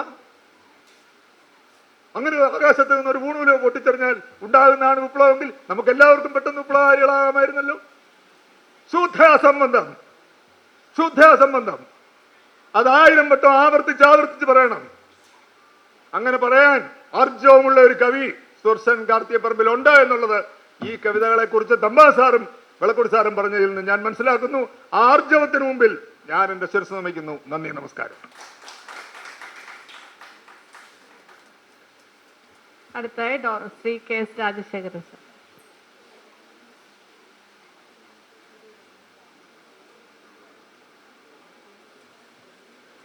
പ്രിയപ്പെട്ടവരെ, ഒരു വേനൽക്കാലത്ത് നല്ലൊരു മഴ പെയ്തതുപോലെ 5 പ്രസംഗങ്ങൾ, അതിനുശേഷം ഒരു 4 മിനിറ്റുള്ള ഒരു ഇളം കാറ്റ്. അഭിവന്ദ്യ അധ്യക്ഷൻ ഭാരത് സേവ സമാജിൻ്റെ എല്ലാമായ ഡോക്ടർ BS ബാലേന്ദ്രൻ സാർ, മുഖ്യാതിഥിയായ മുൻ കേന്ദ്രമന്ത്രി V മുരളീധരൻ, ജ്ഞാനിയും സാത്വികനുമായ ഡോക്ടർ ശ്രീവത്സൻ നമ്പൂതിരി, എന്നോട് അങ്ങേയറ്റം സ്നേഹം കാണിക്കുന്ന എനിക്ക് ഗുരുതുല്യരായ doctor MR Thampan, doctor Vilakkudy Rajendran, അവർ രണ്ടുപേരും എൻ്റെ പ്രധാനപ്പെട്ട സാർമാരാണ്. അതേപോലെ ആശംസാ പ്രസംഗം നടത്തിയ എൻ്റെ സുഹൃത്ത് ശ്രീ രാജീവ് ഗോപാലകൃഷ്ണൻ, വേണു സരസ്വതി, അതുപോലെ സ്വാഗതം പറഞ്ഞ ശ്രീമതി ജയ ശ്രീകുമാർ, കൃതജ്ഞത പറയാൻ പോകുന്ന ശ്രീമതി സിന്ധു സുരേഷ്, സദസ്സിലിരിക്കുന്ന സജ്ജനങ്ങളെ, സുഹൃത്തുക്കളെ, ആദ്യം ഒരു തിരുത്ത്. ഞാൻ ദൂരദർശൻ്റെ സ്റ്റേഷൻ ഡയറക്ടർ ആയിരുന്നില്ല, ആഗ്രഹിച്ചിട്ടുണ്ട്, കിട്ടിയിട്ടില്ല. 35 വർഷം അവിടെ ജോലി ചെയ്തിട്ട് കുറച്ച് ബഹുമതികളൊക്കെ കിട്ടിയിട്ടും അത് കിട്ടിയില്ല. പക്ഷേ ഇന്ന് എനിക്ക് കിട്ടി. ഇത് ജയശ്രീകുമാർ തന്നതാണ്. വളരെ നന്ദിയോട് സ്വീകരിക്കുന്നു. അതെ അതെ. അപ്പം ഞാൻ ഇവിടെ നിൽക്കുമ്പോൾ എനിക്ക് ദൂരദർശൻ ജോലി ചെയ്ത കാലത്ത് ഉണ്ടായ ചെറിയൊരു സംഭവമാണ് ഓർമ്മ വരുന്നത്. ഒരു സ്ഥലത്ത് ഒരു 4 മണിക്കൂർ കവിത റെക്കോർഡ് ചെയ്യാൻ പോയി. 4 മണിക്കൂർ. അപ്പം അങ്ങോട്ട് പോകുന്നത് കഥയില്ലാത്ത വർത്തമാനങ്ങൾ പറഞ്ഞുകൊണ്ടാണ്. എപ്പോഴും അങ്ങനെയാണ്. യാത്ര പോകുമ്പോഴത്തേക്കും നമുക്ക് വിരസയാണല്ലോ, അതുകൊണ്ട് ഒരുപാട് വർത്തമാനങ്ങൾ പറഞ്ഞുകൊണ്ടു. നമ്മളെപ്പോഴും അങ്ങനെയാണല്ലോ. ഇപ്പോൾ ഒരു ഉദാഹരണം പറഞ്ഞാൽ, നമുക്കൊരു ലോക സ്വഭാവമുണ്ട്. നമ്മൾ വീട്ടിൽ ഇരുന്നുകൊണ്ട് നമ്മുടെ ഭാര്യ ഭർത്താവ് പറയാണ്, അപ്പുറത്തെ തങ്കമണിക്ക് IAS കിട്ടി, അറിഞ്ഞോ? അപ്പോൾ പറയും, ഓ കിട്ടിയോ? വേറൊരു വാർത്ത, ആ ദേവി ഒളിച്ചോടിപ്പോയി, അറിഞ്ഞോ? ആ എപ്പം? അയ്യോ നമ്മൾ അറിഞ്ഞില്ലല്ലോ. കണക്കായിപ്പോയി. ആ ഭാര്യയ്ക്കും ഭർത്താവിനും അത് വേണം. ചെറിയൊരു സ്വഭാവമുണ്ട് നമുക്ക്, എല്ലാവർക്കും ഇല്ല. അപ്പോൾ ഇങ്ങനെ വർത്തമാനം പറഞ്ഞുകൊണ്ട് പോവുകയാണ്. റെക്കോർഡിംഗ് എല്ലാം കഴിഞ്ഞ് തിരിച്ചു വരുമ്പോൾ ആരും ഒന്നും മിണ്ടുന്നില്ല. അപ്പോൾ ഡ്രൈവർ പറഞ്ഞു, ഇപ്പോൾ ദാ രാത്രിയായല്ലോ, നിങ്ങൾ എന്തെങ്കിലും വർത്തമാനം പറഞ്ഞുകൊണ്ടിരുന്നില്ലെങ്കിൽ ഞാൻ ഉറങ്ങിപ്പോവും, ആകെ പ്രശ്നമാവും. അപ്പോഴാണ് ഒരാൾ പതുക്കെ ഒരു കവിത മൂളാൻ തുടങ്ങി. അപ്പോഴും ഞാൻ വിചാരിച്ചടാ, എനിക്കും അറിയാമല്ലോ കവിത. അങ്ങനെ എല്ലാവരും ഓരോരോ കവിത മൂളാൻ തുടങ്ങി. അങ്ങനെ തിരുവനന്തപുരത്ത് എത്തിയത് അറിഞ്ഞില്ല. അതിന് അടുത്ത ദിവസമായിരുന്നു ഒരു ബന്ദ്. ബന്ദൊക്കെ നടക്കുന്ന സമയത്ത് സാധാരണ ഓഫീസിൽ പറയും എല്ലാവരും അവിടെ കിടക്കണം, പ്രത്യേകിച്ചും അവശ്യ സർവീസാണല്ലോ, എല്ലാവരും ഓഫീസിൽ കിടക്കണം. അപ്പം ഞങ്ങളൊക്കെ കിടക്കുന്നതെന്ന് വെച്ചാൽ നിലത്തും അതേപോലെ തന്നെ ഈ മേശയുടെ പുറത്തുമൊക്കെയാണ്. ചിലപ്പോൾ മുട്ടുസൂചിയൊക്കെ കുത്തിക്കൊള്ളും, അതൊക്കെ എടുത്ത് കളഞ്ഞിട്ട് കിടക്കും. പക്ഷെ അന്ന് നമ്മൾ ഈ കവിതകൾ പാടാൻ തുടങ്ങി. ഈ 5 പേര്, ഞങ്ങൾ 5 പേര് കവിതകൾ പാടാൻ തുടങ്ങി. കുറേ പേര് ഞങ്ങളുടെ കൂടെ വന്നു. അങ്ങനെ ഓരോരുത്തരും കവികളായി മാറി. ഇത്രമാത്രം ഒരു ഭാവന അവർക്കൊക്കെ ഉണ്ടെന്ന് ഞാൻ അന്നാ മനസ്സിലാക്കുന്നു. ഇനി എന്നോടിരിക്കും, ഞാൻ കവിത എഴുതിയില്ലെന്ന്. ഞാനും കവിത എഴുതിയിട്ടുണ്ട്, ഒരു 58 കവിതകൾ എഴുതിയിട്ടുണ്ട്. അത് എങ്ങനെയാണെന്ന് ചോദിച്ചാൽ, നമുക്കറിയാം, നമുക്ക് മുൻപുള്ള തലമുറ രമണനൊക്കെ വായിച്ചിരുന്നു. ഇപ്പം എൻ്റെ വീട്ടിലെ അച്ഛനും അമ്മയൊക്കെ ഈ രമണൻ ഹൃദയസ്ഥമായിട്ട് അങ്ങനെ പാടിക്കൊണ്ടിരിക്കും. ഞാനതൊക്കെ കേട്ടാണ് വളർന്നത്. അപ്പോൾ ഇതൊക്കെ എനിക്ക് അധികം കവിതകളൊന്നും പ്രസിദ്ധീകരിക്കാനുള്ള ഒരു ഭാഗ്യം കിട്ടിയില്ല. മുമ്പ് ഈ ദൂരദർശനും ആകാശവാണിയിലൊക്കെ ഈ ലളിതഗാനങ്ങൾ പ്രശസ്തമായിരുന്നല്ലോ, നമുക്കറിയാമല്ലോ. അക്കാലത്ത് സരയൂ നദിയുടെ തീരങ്ങളിൽ എന്ന് പറഞ്ഞൊരു പാട്ട് ഞാൻ എഴുതിയിട്ടുണ്ട്. പ്രശസ്തനായ അല്ലെങ്കിൽ നല്ലൊരു ഫ്ലൂട്ടിസ്റ്റായ VC ജോർജ് ആയിരുന്നു അതിൻ്റെ സംഗീതം. കലാനിലയ കൃഷ്ണനായുടെ മകൾ ദുർഗയായിരുന്നു അത് പാടിയത്. അങ്ങനെ ഒരു ഭാഗ്യം കിട്ടി. പിന്നെ ഒരെണ്ണം ഒരു യാദൃശ്ചികതയും കൂടെ വന്നു. മനോരമ ആഴ്ചപ്പതിപ്പിൽ ഒരു കവിത പ്രസിദ്ധീകരിച്ചു. ബാക്കിയൊന്നും ചെയ്തിട്ടില്ല, എല്ലാം അങ്ങനെ തന്നെ. പിന്നെ അയച്ചാൽ ഇനി തിരിച്ചു വരുമോ പേടിച്ചിട്ട് ഞാനൊന്നും ആർക്കും അയച്ചിട്ടുമില്ല, ഒരു പത്രത്തിനും അയച്ചിട്ടില്ല. എന്തായാലും അവിടെ നിൽക്കട്ടെ. എന്തായാലും 5-6 പുസ്തകങ്ങൾ എഴുതി. അത് കൂടുതൽ എഴുതാൻ പറ്റിയില്ല. അപ്പോൾ റിട്ടയർ ചെയ്യുമ്പോൾ എഴുതാമെന്ന് വിചാരിച്ചു. അപ്പോൾ ഇപ്പോൾ ഒരു യൂട്യൂബ് ചാനൽ നടത്തുകയാണ്. അപ്പം അതിൻ്റെ ലഹരിയിൽ ആ പുസ്തകങ്ങളൊക്കെ പെട്ടിക്കകത്തിരിപ്പുണ്ട്. പിന്നെ എനിക്ക് ഒരു കാര്യം പറയാനുള്ളത്, എനിക്ക് ഏറ്റവും ഇഷ്ടപ്പെട്ട കാഥികൻ എന്ന് പറയുന്നത് കാരൂർ നീലകണ്ഠപിള്ളയാണ്. കാരണം കോട്ടയത്തെ ഞാൻ വളർന്നത്. കവിയാണെങ്കിൽ ഭാസ്കരൻ മാഷാണ്. ഞാൻ ഭാസ്കരൻ മാഷിൻ്റെ അടുത്താണ് താമസിക്കുന്നത്. അപ്പോൾ അദ്ദേഹത്തിൻ്റെ കവിതകളെല്ലാം നല്ല വാങ്മയ ചിത്രങ്ങളാണ് അല്ലേ. ഏത് കവിത എടുത്താലും ശരി നമുക്കത് മനസ്സിലാക്കാനും വായിക്കാനും അല്ലെങ്കിൽ തോന്നും, അതേപോലെ ഭാവനയെ കാണാൻ കഴിയും. അപ്പം സാറിനെ കുറിച്ച് ഒരു ചെറിയൊരു ഓർമ്മയും കൂടിയുണ്ട്. സാർ എന്നും ഒരു 5 മണിയാകുമ്പോഴത്തേക്കും ഒരു ടോർച്ചും പിടിച്ച് നടക്കാൻ പോകും. തിരിച്ചൊരു 5:30, 5:45 സാർ തിരിച്ചു പോകും. അപ്പം ഞാൻ ആലോചിച്ചിട്ടുണ്ട്, സന്ധ്യ ഒന്നും ആവുന്നില്ല, പിന്നെ സാറ് ഞാൻ ടോർച്ചും കൊണ്ടുപോകുന്നത്. അപ്പം സാറോട് ഞാൻ ഒരു ദിവസം ചോദിച്ചു, സാറേ, അപ്പോൾ സാർ പറഞ്ഞു, ഇത് കണ്ടോ, നീളമുള്ള ടോർച്ചല്ലേ. അപ്പോൾ ഇത് ഈ പട്ടിയെ പേടിച്ചിട്ടാണ് ഞാനിങ്ങനെ ഈ വലിയ ടോർച്ച് കൊണ്ട് നടക്കുന്നത്. അപ്പോൾ അതിന് നേരെ ഒന്ന് അടിച്ച് കാണിക്കാം, അല്ലെങ്കിൽ അതിൻ്റെ വെള്ളി വെളിച്ചം ഇതിൻ്റെ പുറംചട്ടയുണ്ടല്ലോ. അങ്ങനെ ഞാൻ ഈ വിഷയത്തിലേക്ക് വരാം, കാരണം കാട് കയറി പോരുന്നല്ലോ. നമ്മുടെ സുദർശൻ കാർത്തികപ്പറമ്പിൽ അദ്ദേഹമാണ് ഇന്നത്തെ ജ്വലിക്കുന്ന പ്രതിഭ. അദ്ദേഹം എന്നേക്കാൾ പ്രായം കുറവാണെങ്കിൽ ഞാൻ അദ്ദേഹത്തെ ബഹുമാനത്തോടെ സാറിനാണ് വിളിക്കുന്നത്. എന്നെ ഇടയ്ക്കിടയ്ക്ക് വിളിച്ച് സംസാരിക്കും. ഞാൻ അങ്ങോട്ട് ഇപ്പം എപ്പോഴും അങ്ങനെയാണ്, ഞാൻ കൂടുതലും അധികം അങ്ങോട്ട് വിളിച്ചല്ല സംസാരിക്കുന്നത്, അദ്ദേഹം എന്നെ ഇങ്ങോട്ട് വിളിച്ചാണ്. അപ്പം നമ്മുടെ വിളക്കുടി സാറ് പറഞ്ഞ കാര്യങ്ങളെല്ലാം അദ്ദേഹം എന്നോട് പറയാറുണ്ട്. പല പല അഭിപ്രായങ്ങൾ, സ്വതന്ത്രമായ അഭിപ്രായങ്ങൾ. ഞാനതെല്ലാം കേൾക്കും. നല്ല കവിതകൾ എന്നും അയച്ചു തരികയും ചെയ്യും. ഈ കവിതകളൊക്കെ ഈ വാട്സാപ്പിൽ അയച്ചു തരും. ഇതൊന്നും വായിച്ച് ആസ്വദിക്കാനുള്ള ഒരു കഴിവോ മനസ്സോ ഇല്ലെങ്കിൽ പോലും അതിനെ ഞാൻ അഭിനന്ദിക്കുന്നു. അദ്ദേഹം എന്നെ വിളിച്ചു. ഇതിൻ്റെ ഭാരവാഹികളോട് അതിൻ്റെ നന്ദി എനിക്കുണ്ട്. വളരെ സന്തോഷമുള്ള ദിവസമാണ്. ഇന്ന് 27ാമത്തെ പുസ്തകമാണ് അദ്ദേഹം ഇവിടെ പ്രകാശനം ചെയ്തിട്ടുള്ളത്. അതേപോലെ 2500 കവിതകൾ എഴുതിയെന്ന് പറയും. അത് എങ്ങനെ സാധ്യമായി എന്ന് എനിക്കറിയാമല്ല. അതുകൊണ്ട് ഞാൻ പറയുന്നത്, പ്രതിഭ എന്ന് പറഞ്ഞാൽ പോരെ, അതിനപ്പുറത്തൊരു വാക്കുണ്ടെങ്കിൽ അതാണ് അദ്ദേഹം. എങ്ങനെയാണ് ഈ കവിതകൾക്ക് എഴുതാൻ സാധിക്കുന്നതെന്ന് കൂടെ ഞാൻ ആലോചിക്കുന്നത്. ഏറ്റവും പ്രധാനമായിട്ട് എനിക്കൊരു കാര്യം മനസ്സിലായിട്ടുള്ളത്, മനസ്സിലാവുന്ന കവിതകളാണ് അദ്ദേഹം എഴുതിയിട്ടുള്ളത്. ഇതിൽ മനസ്സിലാകാതെ ഒന്നുമില്ല. ഏത് കവിതകളും വായിച്ചാലും നമുക്ക് മനസ്സിലാവും. അതുപോലെ തന്നെ പറയില്ലേ, ലളിത കോമള പദാവലികളാൽ സമ്പന്നം എന്ന് പറയില്ലേ, അതുപോലെയാണ്. അതിനകത്ത് വാക്ക് പോലും ഓടിപ്പോയി ഡിക്ഷണറി നോക്കേണ്ട അവസരം വരാറില്ല. ഇപ്പം എന്നെ സംബന്ധിച്ചാണെങ്കിൽ ഏത് ഇംഗ്ലീഷ് ആയിക്കോട്ടെ, മലയാളം ആയിക്കോട്ടെ, ഹിന്ദി ആയിക്കോട്ടെ, ഏതെങ്കിലും ഒരു വാക്ക് എനിക്ക് മനസ്സിലാകാതെ വന്നാൽ ഞാൻ ഓടിപ്പോയി ഡിക്ഷണറി നോക്കും. ഇപ്പം എന്തായാലും അത് വന്നിട്ടില്ല. അങ്ങനെ മനസ്സിലാവും. അതുപോലെ തന്നെ ലളിത പദങ്ങൾ കൊണ്ട് എഴുതിയിട്ടുള്ള കവിതകളാണ്. പിന്നെ ഈ ടൈറ്റിൽ എന്ന് പറഞ്ഞു, അദ്ദേഹം ടൈറ്റിൽ ഇടാൻ വളരെ മിടുക്കനാണ്. വളരെയധികം നല്ല നല്ല ബോധിവൃക്ഷ ചൂട്ടിൽ എന്നൊക്കെ പറഞ്ഞിട്ട് ഈ ഒരുപാട് എല്ലാ കവിതകളെയും ടൈറ്റിലുകൾ നല്ല ടൈറ്റിലുകളാണ്. പിന്നെ നമുക്കറിയാമല്ലോ, എഴുന്നേൽക്കൂ, ജാഗ്രതയോടുകൂടി ഇരിക്കൂ എന്ന് പറയുന്നത് ഒരു കവിയുടെ ധർമ്മമാണ്. അതാണ് അദ്ദേഹം ചെയ്തിട്ടുള്ളത്. ഇതുപോലെ അദ്ദേഹത്തിന് വീണ്ടും വീണ്ടും എഴുതാൻ കഴിയട്ടെ. 2500, 5000 ആവട്ടെ, 10000 ആകട്ടെ എന്നൊക്കെ ആശംസിക്കാനേ എനിക്ക് സാധിക്കുകയുള്ളൂ. എന്തായാലും ഈ ചടങ്ങിൽ സംബന്ധിക്കാൻ കഴിഞ്ഞത്, ഇതുപോലെ ഒരു പ്രഗത്ഭരമായ വേദിയിലിരിക്കാൻ കഴിഞ്ഞത്, നിങ്ങളോടൊപ്പം വന്ന് 2 വാക്ക് സംസാരിക്കാൻ കഴിഞ്ഞത് വളരെ ധന്യമായ ഒരു മുഹൂർത്തമായി ഞാൻ കരുതുന്നു. നന്ദി, നമസ്കാരം. അടുത്തതായി സംസാരിക്കുന്നതിനായി ശ്രീ വേണു സരസ്വതി സന്ദേശം.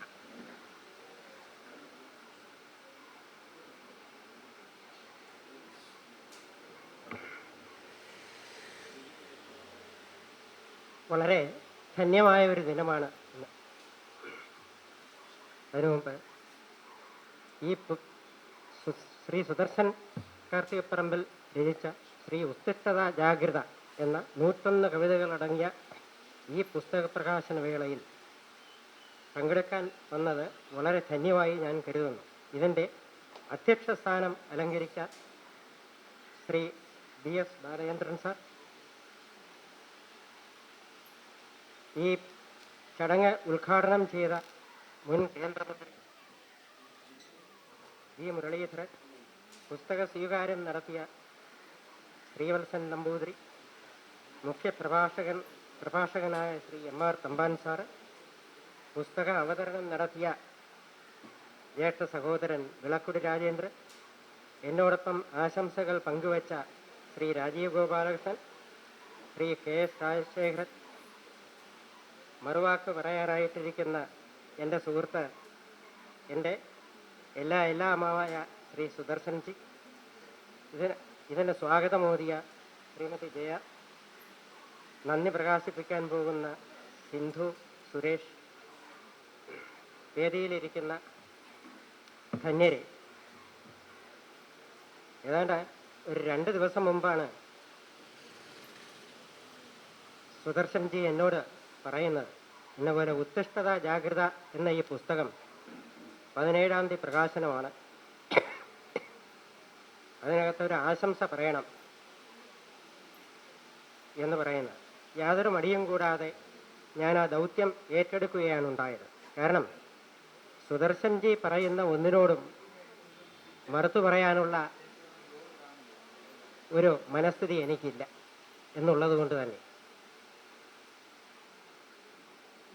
അപ്പോൾ ഈ പുസ്തകം ഉത്തിഷ്ഠത ജാഗ്രത എന്ന് പറയുന്ന ഈ കൃതി, ഇതിനകത്തെ 101 കവിതകളും ഞാൻ വായിച്ചിട്ടുണ്ട്. വായിക്കുകയും കുറച്ചൊക്കെ അഭിപ്രായം പറയുകയും ചെയ്തിട്ടുള്ള കൃതിയാണ് ഉത്തിഷ്ഠത ജാഗ്രത. അപ്പം ഇതിനു മുമ്പ് അദ്ദേഹം എനിക്ക് കയ്യൊപ്പിട്ട് തന്ന 2-3 കൃതികളും ഞാൻ നന്നായി വായിച്ചിട്ടുള്ളവയാണ്. അപ്പം അതിൻ്റെ അടിസ്ഥാനത്തിൽ ചില കാര്യങ്ങൾ പറയാനാണ് ഞാൻ ഇവിടെ താല്പര്യപ്പെടുന്നത്. ഏതാണ്ട് ഒരു 10-12 വർഷം മുമ്പാണ് ഞാൻ ഈ സാധാരണ കവിതകളൊക്കെ വായിച്ചു നടന്നിരുന്ന ഒരു കാലഘട്ടം ഉണ്ടായിരുന്നു എൻ്റെ കോളേജ് ജീവിതകാലത്ത്. അന്നത്തെ കവിതകൾ വായിക്കുക എന്ന് വെച്ചാൽ ഞാൻ മിക്കവാറും ഒക്കെ വൃത്തമുള്ള കവിതകൾ, വൃത്തവും പ്രാസവുമുള്ള ക്ലാസിക് കവികളുടെ കവിതകളായിരുന്നു അന്ന് കൂടുതൽ വായിച്ചുകൊണ്ടിരുന്നത്. ഉള്ളൂരിൻ്റെ, വള്ളത്തോളിൻ്റെ, ആശാൻ്റെ, തുടർന്ന് ഇങ്ങോട്ട് വന്നിട്ട് പിന്നെ ONV, Vayalar, Olappamanna, Akkitham, Krishnanarayanan Namboothiri sir, Sugathakumari, NV Krishna Warrier, അങ്ങനെയുള്ള പ്രതിഭകളുടെ കവിതകളായിരുന്നു അന്ന് കൂടുതൽ ഞാൻ വായിച്ചുകൊണ്ടിരുന്നത്. അപ്പം അതിൻ്റെയൊക്കെ ബലത്തിലാവണം, അതിൻ്റെ അടിസ്ഥാനത്തിൽ കുറച്ച് കവിതകൾ ഞാനും എഴുതിയിരുന്നു. ഏതാണ്ട് 10-30 കവിതകളെ വരൂ. അതൊന്നും പ്രകാശനം ചെയ്യാനും പ്രത്യേകിച്ച് താല്പര്യമൊന്നും ഇല്ലാത്തത് കൊണ്ടും വേറെ ആരും അത് കാണരുത് എന്നുള്ള ഉദ്ദേശമുള്ളത് കൊണ്ടും ഇപ്പോൾ അതെല്ലാം ഫയലിൽ തന്നെ ഇട്ടിരിക്കുക. ഒരു ദിവസം അബദ്ധവശാൽ ഒരു അബദ്ധം പറ്റി. സുദർശൻജിയോട് സംസാരിച്ചുകൊണ്ടിരുന്ന അവസരത്തിൽ, അദ്ദേഹം കവിയാണെന്ന് എനിക്ക് നല്ലപോലെ അറിയാം, അതുകൊണ്ട് ഞാൻ അങ്ങോട്ട് പരിചയപ്പെടാനും ആദ്യമൊന്നും തയ്യാറായില്ല. പക്ഷെ നിരന്തരം അദ്ദേഹത്തിൻ്റെ ഇൻസ്റ്റിറ്റ്യൂട്ടുമായി ബന്ധപ്പെട്ടപ്പോൾ ഒരു ദിവസം എൻ്റെ വായിൽ നിന്ന് തന്നെ അറിയാതെ വീണു, ഞാനും കുറച്ച് കവിതകൾ എഴുതിയിട്ടുണ്ട്. ഉടനെ അടുത്ത ദിവസം കവിതകൾ കാണണം എന്നുള്ള ഒരു താല്പര്യം പ്രകടിപ്പിച്ചു. അതിൻ്റെ അടിസ്ഥാനത്തിൽ ഞാൻ കുറച്ച് കവിതകളെല്ലാം കാണിച്ചപ്പോൾ അദ്ദേഹം പറഞ്ഞു, താങ്കളിൽ ഒരു കവി ഹൃദയമുണ്ട്, ഏതായിരുന്നാലും നമുക്കതെല്ലാം കൂടെ ഒരു പുസ്തകമാക്കണം എന്ന് എന്നോട് പറഞ്ഞു. ഏതായിരുന്നാലും എനിക്ക് പുസ്തകമാക്കാനൊന്നും വലിയ താല്പര്യം ഇപ്പോഴും ഇല്ല. അത് പുറത്ത് പ്രസിദ്ധീകരിക്കാൻ തന്നെയും ഞാൻ അങ്ങനെ താല്പര്യം എടുത്തിരുന്നില്ല. അതുകൊണ്ട് തന്നെയും ഒരു മത്സരത്തിന് അയക്കാനോ പുറത്തത് അങ്ങനെ കവിതാരൂപത്തിൽ വായിച്ച് അവതരിപ്പിക്കാനോ ഒന്നും ഇതേവരെ പോയിട്ടുമില്ല. അപ്പോൾ ഞാൻ ഈ പറഞ്ഞു വന്നത്, അങ്ങനെ ഇരിക്കുന്ന അവസരത്തിലാണ് ഒരു സ്കൂളിൽ ഒരു പരിപാടി നടക്കുന്നു. കവിതകളുടെ കോമ്പറ്റീഷനാണ്. അതിൻ്റെ ജഡ്ജായിട്ട് കൂടെയുള്ള ഒരു അധ്യാപകൻ എന്നെ കൂടെ വിളിച്ചു. ഞാൻ പറഞ്ഞു, ഞാൻ ഈ ജഡ്ജ്മെൻറ്റിനൊന്നും അങ്ങനെ പോകാറില്ല. അല്ലല്ല, താങ്കൾ വരണം, വേറെ ഒരാളുകൂടെ ഉണ്ട്. അദ്ദേഹത്തിൻ്റെ നിർബന്ധത്തിന് വഴങ്ങി ആ ഒരൊറ്റ ജഡ്ജ്മെൻറ്റിനെ ഞാൻ പങ്കെടുത്തിട്ടുള്ളൂ. അങ്ങനെ അവിടെ ചെന്നപ്പോൾ കണ്ട ഒരു പ്രതിഭാസം, നമ്മുടെ ഇപ്പോഴീ വരുന്ന തലമുറയിലുള്ള ഈ കോമ്പറ്റീഷന് പങ്കെടുക്കുന്ന കുട്ടികളെല്ലാവരും അവരെല്ലാം ക്ലാസിക് കവികളിൽ നിന്ന് അന്യമായി കൊണ്ടിരിക്കുന്നു. എല്ലാം ഇങ്ങോട്ട് വന്നിട്ട് മുരുകൻ കാട്ടാക്കടയുടെ കന്നഡ തന്നെ, കന്നഡ എവിടെ ചെന്നാലും കന്നഡ തന്നെ. അന്ന് ഈ കന്നഡ കേട്ട് മടുത്തു. പിന്നെ ഇങ്ങോട്ട് വന്നിട്ട് നമ്മളെ അല്പം പേരെടുത്ത കവികളും പിന്നെ പേരെടുക്കാത്ത കവികളുടെയും കവിതകൾ ഇങ്ങനെ ചൊല്ലി. അതിൻ്റെ ഇടയിൽ മനസ്സുകൊണ്ട് ആഗ്രഹിക്കായിരുന്നില്ല, ഉള്ളൂരിൻ്റെ 2 വരികൾ ആരെങ്കിലും ചൊല്ലിയിരുന്നെങ്കിൽ, ആശാൻ്റെ 2 വരികൾ ആരെങ്കിലും ചൊല്ലിയിരുന്നെങ്കിൽ, വള്ളത്തോളിൻ്റെ 2 വരികൾ, ശങ്കരക്കുറുപ്പിൻ്റെ 2 വരികൾ കേൾക്കാൻ കഴിഞ്ഞിരുന്നെങ്കിൽ വലിയ പാടായിരുന്നു കേട്ടോ. അങ്ങനെ ഇരുന്ന അവസരത്തിലാണ് ഒരു കുട്ടി വന്ന് ജ്ഞാനപ്പാന വൃത്തിയായിട്ട് ചൊല്ലി. ഏതായിരുന്നാലും ഇന്നിപ്പം ഞാൻ ധൈര്യപൂർവ്വം പറയാം, എൻ്റെ പ്രൈസ് ആ കുട്ടിക്ക് തന്നെ ഞാൻ കൊടുത്തു. ഞാൻ തന്നെ ആ കുട്ടിക്ക് കൂടുതൽ മാർക്ക് അന്ന് കൊടുത്തു. കാരണം ഒരു കുട്ടിയെങ്കിലും ജ്ഞാനപ്പാന വൃത്തിയായിട്ട് ചൊല്ലിയല്ലോ. അപ്പം അങ്ങനെ ഈ പഴയ നമ്മുടെ വൃത്തം, താളം, ഛന്ദസ് ഇവയൊക്കെ ആസ്പദമാക്കിയുള്ള കവിതകളെപ്പറ്റി പഠിക്കാനോ അവയെ വിലയിരുത്താനോ ശ്രമിക്കാതെ പുതിയ കവിതകളുടെ പിന്നാലെ പോകുന്ന ഒരു കാലഘട്ടത്തിലാണ് നാം ജീവിക്കുന്നത്. വാളെടുത്തവരെല്ലാം ഇവിടെ വെളിച്ചപ്പാടാണ്. അക്ഷരം എഴുതാൻ അറിയാവുന്നവരെല്ലാം എന്തെങ്കിലും കുത്തുകുറിച്ച് വയ്ക്കും. അതെല്ലാം പിറ്റേ ദിവസം കവിതകളായി രൂപാന്തരപ്പെടുകയും ചെയ്യും. അത് പ്രമുഖമായ വാരികകളിൽ പോലും ഈ ആവർത്തിക്കുന്നു. എൻ്റെ ഒരു സുഹൃത്ത് രാജീവ് ഗാന്ധി നാഷണൽ യൂണിവേഴ്സിറ്റിയിൽ ജോലി ചെയ്യുന്നുണ്ട്. ഇവിടുന്ന് മലയാളം MA ഒക്കെ വളരെ റാങ്കോടുകൂടി പാസ്സായി അദ്ദേഹം അവിടെ ഡൽഹിയിൽ ജോലി ചെയ്യുന്ന ആളാണ്, ചന്ദ്രശേഖരൻ എന്ന് പറയും. അപ്പോൾ അദ്ദേഹം കഴിഞ്ഞ ദിവസം എന്നെ വിളിച്ച് ചോദിച്ചു, ഈ ഈ മാതൃഭൂമിയിലെ കവിതകളൊക്കെ വേണു വായിക്കാറുണ്ടോ? ഞാൻ പറഞ്ഞു, ഞാനിപ്പോൾ ഒന്നും വായിക്കാറില്ല, എനിക്കൊന്നും വായിച്ചിട്ട് മനസ്സിലാവുന്നില്ല. റാങ്കോടുകൂടി മലയാളം MA പാസ്സായി ഞാൻ കുറേ കവിതകളൊക്കെ എഴുതിയിട്ടുള്ള ആളാണ്. ഇപ്പോഴത്തെ കവികളൊന്നും വായിച്ചിട്ട് എനിക്ക് മനസ്സിലാവുന്നില്ല. ഞാൻ പറഞ്ഞത് നമ്മൾക്ക് മാത്രമല്ല എഴുതുന്നവർക്കും മനസ്സിലാവുന്നുണ്ടോ എന്ന് സംശയമുണ്ട്. അപ്പം അങ്ങനെ കവിതകൾക്ക് വളരെ ഒരു ച്യുതി നേരിട്ടിരിക്കുന്ന ഒരു കാലഘട്ടത്തിലാണ് നാം കഴിയുന്നത്. ഇന്നത്തെ കാലഘട്ടത്തിൽ വൃത്തം വെച്ച് എഴുതുന്ന കവികൾ എത്ര പേരുണ്ട് എണ്ണിയാൽ? എൻ്റെ കാൽക്കുലേഷനിൽ 2 കവികളെ ഉള്ളൂ ജീവിച്ചിരിക്കുന്നവരൻ. ഒന്ന് സുദർശൻ ജി, പിന്നെ രണ്ടാമത് KV രാമകൃഷ്ണൻ. അദ്ദേഹത്തിന് വയ്യ, ഗുരുവായൂർ താമസം. അദ്ദേഹം പഴയ തലമുറയിൽപ്പെട്ട നല്ലൊരു കവിയായിരുന്നു KV രാമകൃഷ്ണൻ. ഇങ്ങനെ 2 കവികളെ ഞാൻ കണ്ടിട്ടുള്ളൂ. ഏതായാലും സുദർശൻ ജിയുടെ ഈ കവിതകളിലൂടെ നാം കടന്നു പോകുമ്പോൾ കാണുന്നത് അദ്ദേഹം ആദർശനിഷ്ഠനാണ്. ധർമ്മച്യുതിക്കെതിരെ അദ്ദേഹം രോഷം കൊള്ളുന്നു. മാതൃഭക്തി അദ്ദേഹത്തിൻ്റെ കവിതകളുടെ കൂടപ്പിറപ്പാണ്. പിതൃഭക്തിയും കാണാൻ കഴിയും. ഗുരുവിനോടുള്ള ആദരവ് ഈ കവിതകളിൽ കാണാം. എന്തിനു പറയുന്നു, ഭാരതീയമായ പാരമ്പര്യങ്ങളെ മുഴുവൻ മുറുകെ പിടിച്ചിട്ടുള്ള ഒരു കവിയാണ് സുദർശൻ ജി. അപ്പോൾ ഇത്രയും ധന്യമായ ഈ കവിതകൾ എല്ലാ കവികളും ഏതാണ്ട് ഒരു 300 ചിലവാനും കവിതകൾ ഞാൻ വായിച്ചിട്ടുണ്ട്. ഈ കവിതകളെല്ലാം ഓരോന്നും ഓരോ വ്യത്യസ്തത പുലർത്തുന്നതാണ്. എന്നെ വളരെയധികം അത്ഭുതപ്പെടുത്തിയിട്ടുള്ളത്, സംസാരിച്ചുകൊണ്ടിരിക്കുന്നതിനിടയിൽ അദ്ദേഹം കവിത എഴുതിക്കളായി. എന്നോട് സംസാരിച്ചുകൊണ്ടിരിക്കുന്നതിനിടയിൽ മൊബൈൽ എടുത്തു വെച്ച് കവിതകൾ എഴുതുക. ഞാൻ ചോദിച്ചു, എന്താ എഴുതുന്നത്? കവിതയുടെ വരികളാണ്. ഞാനൊക്കെ കവിത എഴുതിയിരുന്ന കാലഘട്ടത്തിൽ ചിലപ്പോൾ ചില വാക്കിന് വേണ്ടി തപസ്സിരിക്കാറുണ്ട്. എത്രയോ മണിക്കൂറുകൾ ഇരുന്ന ശേഷമാണ് അനുയോജ്യമായ ഒരു വാക്ക് ആ കോണ്ടക്സ്റ്റിൽ ചേർക്കാൻ കഴിയുക. പക്ഷേ സുദർശൻ ജിയെ സംബന്ധിച്ചിടത്തോളം അങ്ങനെ ഒരു പ്രശ്നമില്ല.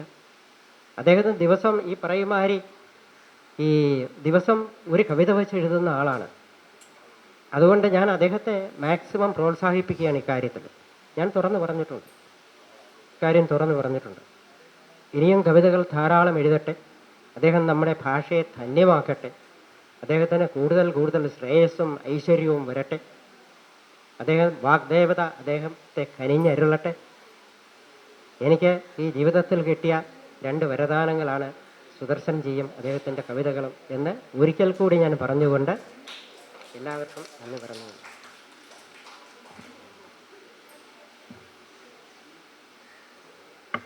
മറുവാക്കിനായി ശ്രീ സുദർശൻ സാറിനെ ക്ഷണിക്കുന്നു.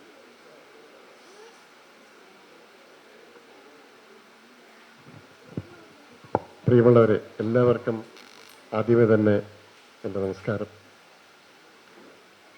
ഇവിടെ ഉത്തിഷ്ഠത ജാഗ്രത പ്രകാശിപ്പിച്ചു കഴിഞ്ഞു.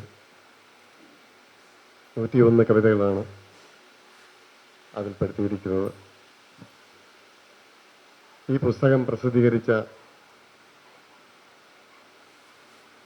BS ബാലചന്ദ്രൻ എന്ന കേരളത്തിൻ്റെ സാംസ്കാരിക നായകനോട് തീർച്ചയായിട്ടും കടപ്പെട്ടിരിക്കുന്നു. ആദ്യമേ തന്നെ അദ്ദേഹത്തിനാണ് നന്ദി രേഖപ്പെടുത്തേണ്ടത്. അദ്ദേഹത്തിനുള്ള നന്ദി ഇവിടെ രേഖപ്പെടുത്തുകയാണ്. ഈ പുസ്തകത്തിന് അവതാരിക എഴുതിയത് എനിക്ക് തോന്നുന്നു എൻ്റെ പുസ്തകങ്ങൾക്ക് ഏറ്റവും കൂടുതൽ അവതാരികയും അവലോകനവും ഒക്കെ എഴുതിയിട്ടുള്ളത് എൻ്റെ പ്രിയ സുഹൃത്തും എനിക്ക് എന്നും കരുത്തും ശേഷിയും ഒക്കെ പകർന്നു നൽകുന്ന ഡോക്ടർ വിളക്കുടി രാജേന്ദ്രൻ സാർ അവർകളാണ്. ഞാനിങ്ങനെ കവിതകളെല്ലാം പലതും ഒരുപാട് കവിതകൾ, എൻ്റെ ആദ്യത്തെ കവിത സ്മൃതി ഗീതങ്ങൾ, അതിന് അവതാരിക എഴുതിയത് പി നാരായണക്കുറുപ്പ് സാറാണ്. പിന്നെ ഇങ്ങനെ തുടങ്ങിയ അക്കിത്തം മുതൽ ONV, അതുപോലെ Ayyappa Panicker sir, doctor Vellayani Arjunan, Sugathakumari teacher, doctor George Onakkoor, നമ്മുടെ വൈസ് ചാൻസലറായിരുന്ന സുകുമാരൻ നായർ സാറ്, അങ്ങനെ നിരവധി അവസാനത്തെ അവതാരികൾ എഴുമറ്റൂര് കെ ജയകുമാർ സാറ്. ഇന്ന് ഈ ഉത്തിഷ്ഠതാ ജാഗ്രതയിൽ എത്തി നിൽക്കുമ്പോൾ ഡോക്ടർ വിളക്കുടി രാജേന്ദ്രൻ സാറാണ് ഈ പുസ്തകത്തിന് അവതാരിക എഴുതിയിട്ടുള്ളത്. അദ്ദേഹത്തിന് എല്ലാവിധ നന്ദിയും ഹൃദയത്തിൻ്റെ ഭാഷയിൽ ഞാനിവിടെ അർപ്പിക്കുകയാണ്. പിന്നെ മുഖ്യ പ്രഭാഷണം നടത്തിയത് ഡോക്ടർ MR തമ്പാൻ അവരുകളാണ്. അദ്ദേഹത്തിനോട് എപ്പോഴും ഞാൻ എൻ്റെ ഒരു കുടുംബ അല്ലെങ്കിൽ ഒരു അച്ഛൻ്റെ സ്ഥാനത്ത്, എൻ്റെ ഒരു നല്ല സുഹൃത്തിൻ്റെ സ്ഥാനത്ത്, എൻ്റെ ഒരു ഗുരുനാഥൻ്റെ സ്ഥാനത്ത് ഒക്കെ ചിലപ്പോഴൊക്കെ ഞാൻ പൊട്ടി ചില കാര്യങ്ങളൊക്കെ സാറ് പറഞ്ഞതുപോലെ സ്വതന്ത്രമായിട്ട് പറയും. എന്നിട്ട് ഞാൻ പറയും, ഇതൊക്കെ പറയുന്നത് മനസ്സിലില്ലാത്ത ചില മനസ്സിൽ വയ്ക്കാൻ കഴിയാത്തതിൻ്റെ ചില കാര്യങ്ങൾ ഉള്ളു തുറന്നങ്ങ് പറയും. അത് നമ്മുടെ മക്കളും അച്ഛനും പിന്നെ കുടുംബ ബന്ധുക്കൾ പറയുന്നത് പോലെയാണ്. അത്ര സ്വാതന്ത്ര്യമുള്ളത് കൊണ്ടാണ്. അദ്ദേഹം ഭാഷാ ഇൻസ്റ്റിറ്റ്യൂട്ട് ഡയറക്ടർ ആയിരുന്നപ്പോഴാണ് വീണപൂവിനെ ആസ്പദമാക്കി രചിച്ച കുമാരസംഭവം. അതിന് 2018 എനിക്ക് ഉള്ളൂർ സ്മാരകത്തിൻ്റെ അവാർഡും എനിക്ക് ലഭിച്ചു. പിന്നെ അദ്ദേഹം വേലുത്തമ്പി ദളവ തിരുവിതാംകൂർ ചരിത്രത്തിൽ എന്നുള്ളൊരു പുസ്തകം ഭാഷാ ഇൻസ്റ്റിറ്റ്യൂട്ട് തന്നെ പ്രസിദ്ധീകരിച്ചു. അങ്ങനെ എപ്പോഴും നമുക്ക് പ്രചോദനം നൽകുന്ന, നമുക്ക് ചിലപ്പോൾ ചില പൊട്ടിത്തെറികളും അല്ലെങ്കിൽ ചില വിഷമങ്ങളൊക്കെ ചില കാര്യങ്ങളിൽ ഉണ്ടാകുമെങ്കിലും എപ്പോഴും നമ്മളോട് ചെയ്ത നന്ദി, നമ്മളോട് കാണിച്ച ആ സ്നേഹം, അതൊക്കെ ഉള്ളിൽ വെച്ചുകൊണ്ട് വേണം നമ്മൾ ചില പൊട്ടിത്തെറികൾ നടത്താൻ. അതൊക്കെ ആണ് നമ്മുടെ ഒരു കുടുംബ ബന്ധവും ജീവിതവും സ്നേഹവും സ്നേഹിത വൃന്ദവും ഒക്കെ നമ്മൾ പറയുമ്പോൾ അത്തരം ഒരു വൃന്ദത്തിൽ നിന്നുകൊണ്ടാണ് എപ്പോഴും എനിക്ക് താങ്ങും തണലും നിർദ്ദേശങ്ങളും നൽകാറുള്ള MR തമ്പാൻ സാറിനും ഈ അവസരത്തിൽ നന്ദി രേഖപ്പെടുത്തുകയാണ്. പിന്നെ മറ്റൊന്ന്, ഞാൻ ബാലേന്ദ്ര സാറിനെ പറ്റി പറഞ്ഞു. അദ്ദേഹത്തെ പറ്റി 1-2 വാക്കുകൾ പറയാൻ കഴിയുന്നില്ല. അദ്ദേഹം VSS എന്ന് പറഞ്ഞാൽ ഈ കവടിയാറിൽ ഒതുങ്ങുന്ന ഒരു സ്ഥാപനമല്ല. അത് ദേശീയ തലത്തിൽ ജവഹർലാൽ നെഹ്റു ആദ്യ ചെയർമാനായിരുന്ന ആ ഒരു പ്രസ്ഥാനത്തിൽ ഇന്ന് ബാലേന്ദ്രൻ സാറാണ് ഇന്ത്യയുടെ ആദ്യത്തെ പ്രധാനമന്ത്രിയായിരുന്നു ഈ പ്രസ്ഥാനം നയിച്ചിരുന്നത്. ഇന്ന് ബാലേന്ദ്രൻ സാറാണ് അത് നയിക്കുന്നത്. നമുക്കറിയില്ല, നമുക്ക് ചെന്നൈയിൽ ചെന്നാലും ഇന്ത്യയിലെ ഏത് ഭാഗത്ത് ചെന്നാലും BSS എന്ന് പറയുന്ന ഒരു പ്രസ്താവന ഇന്ന് വലിയൊരു പ്രസ്ഥാനമായി മാറ്റാൻ അദ്ദേഹത്തിൻ്റെ ഈ വരവ് കൊണ്ട് സാധിച്ചിട്ടുണ്ടെന്നുള്ളതാണ്. പലർക്കും അത് അറിയില്ല എന്നുള്ളതാണ്. അപ്പോൾ എൻ്റെ ഒരു രാത്രി എന്നെ വിളിച്ചിട്ട് പറഞ്ഞു, MR തമ്പാൻ സാർ പറഞ്ഞു, ഞാൻ പോലും ഇത്രയും ധരിച്ചില്ല. ചെന്നൈയിൽ ചെന്നിറങ്ങിയപ്പോൾ അവിടെ BSSന്റെ ബഹുനില കെട്ടിടങ്ങൾ ഏകദേശം 50-100 മുറികളുള്ള 2-3 കെട്ടിടങ്ങളുടെ പണി അവിടെ നടക്കുകയാണ്. ബാലേന്ദ്രൻ സാർ ഇതൊന്നും അറിയാതെ ഇവിടെ ഈ ഒരു കുടക്കീഴിൽ ഇങ്ങനെ ഒതുക്കി ഇവിടെ ഇരിക്കുകയാണ്. അദ്ദേഹം ഇവിടെ ഇരുന്നു കൊണ്ട് ഇന്ത്യയുടെ നാനാഭാഗങ്ങളിൽ ഈ BSSന്റെ പ്രവർത്തനങ്ങൾ വ്യാപിപ്പിച്ചുകൊണ്ടിരിക്കുകയാണ്. അദ്ദേഹത്തിന് നല്ല നമസ്കാരം നൽകാനല്ലാതെ ഈ അവസരത്തിൽ എനിക്ക് കഴിയില്ല. അദ്ദേഹത്തിന് നന്ദി രേഖപ്പെടുത്തുകയാണ്. അതുപോലെ തന്നെ ഈ പുസ്തകം സ്വീകരിച്ചത് എനിക്ക് ഏറ്റവും പ്രിയപ്പെട്ട ആദരണീയനായ ഡോക്ടർ ശ്രീവത്സൻ നമ്പൂതിരി സർ അവറുകളാണ്. അദ്ദേഹത്തിന് നമുക്ക് പലർക്കും അറിയില്ല. ഞാൻ ക്രിസ്ത്യൻ കോളേജിലാണ് പ്രീ-ഡിഗ്രി കാലയളവ് പഠിച്ചത്. അപ്പം എനിക്ക് ശേഷമാണ്, ഞാനവിടെ KSUവിൻ്റെ ചെയർമാനായിരുന്ന ഒരു കാലഘട്ടം. അതിനുശേഷമാണ് എനിക്ക് തോന്നുന്നു നമ്പൂതിരി സാർ 82-ലായിരിക്കും അല്ലേ, 84-ല്, അതെ 82. ഞാൻ 81-ല് 81-ല് ഞാൻ 80-ല് കാലയളവ് ഞാൻ അവിടുന്ന്. അപ്പോൾ അദ്ദേഹം അവിടെ സ്റ്റാറ്റിസ്റ്റിക്സ് പ്രൊഫസറായിട്ട് ലെക്ചറായിട്ട് ജോയിൻ ചെയ്യുന്നു. പിന്നെ അദ്ദേഹം അവിടുത്തെ ക്രിസ്ത്യൻ കോളേജിൻ്റെ സാംസ്കാരിക വിഭാഗത്തിൻ്റെ എല്ലാം ചുക്കാൻ പിടിച്ചത് ഡോക്ടർ ശ്രീവത്സൻ നമ്പൂതിരി സാറായിരുന്നു. അദ്ദേഹം റിട്ടയർ ആയതിനു ശേഷമാണ് ഇന്ന് നമ്മുടെ തിരുവനന്തപുരം നഗരത്തിൻ്റെ എല്ലാവിധ സാംസ്കാരിക പ്രവർത്തനങ്ങൾക്കും നമുക്കറിയാം വള്ളത്തോൾ അവാർഡിൻ്റെ ആയിരുന്നാലും വയലാർ അവാർഡിൻ്റെ സംബന്ധിച്ചായിരുന്നാലും മറ്റു എല്ലാ മേഖലകളിലും അദ്ദേഹത്തിന് അറിയാത്ത സാഹിത്യകാരന്മാരൊന്നും തന്നെയില്ല. നമുക്ക് അദ്ദേഹത്തിനെ പറ്റി പഠിക്കേണ്ടതുണ്ട്. അദ്ദേഹം വളരെ സൈലൻ്റായിട്ട് ഈ സാംസ്കാരിക മേഖലയിൽ പ്രവർത്തിച്ചു വരികയാണ്. ഈ പുസ്തകം ഇവിടെ പ്രകാശന ചടങ്ങിന് വേണ്ടിയുള്ള എല്ലാ വിധ സൗകര്യങ്ങളും നൽകി നമ്മളെ അനുഗ്രഹിച്ചത് ഡോക്ടർ ശ്രീവത്സൻ നമ്പൂതിരി സാറാണ്. അദ്ദേഹത്തിന് ഞാൻ ഈ അവസരത്തിൽ നന്ദി രേഖപ്പെടുത്തുകയാണ്. പിന്നെ പ്രിയപ്പെട്ട നമ്മുടെ രാജീവ് ഗോപാലകൃഷ്ണൻ, ബി മുരളീധരൻ സാറിന് അവസാനം പറയാം. ശ്രീ രാജീവ് ഗോപാലകൃഷ്ണൻ, അദ്ദേഹം മലയാള മനോരമയുടെ ഒരു പത്രക്കാരനായിട്ടൊന്നുമല്ല എനിക്ക് ബന്ധം. അങ്ങനെ ഒരു പത്രക്കാരൻ എന്നുള്ള നിലയിൽ ഉള്ള ഒരു സുഹൃത്ത് ബന്ധവും അല്ല എനിക്ക് അദ്ദേഹമായിട്ടുള്ളത്. അദ്ദേഹത്തിൻ്റെ അച്ഛനുമായിട്ട് തന്നെ എനിക്ക് ചിരകാല ബന്ധം ആയിട്ടുണ്ട്. വളരെ സൗമ്യനായ, വളരെ ലോലനായ, വളരെ നിർമ്മമനായ അദ്ദേഹം നല്ല ഒരു സുഹൃത്തായിരുന്നു.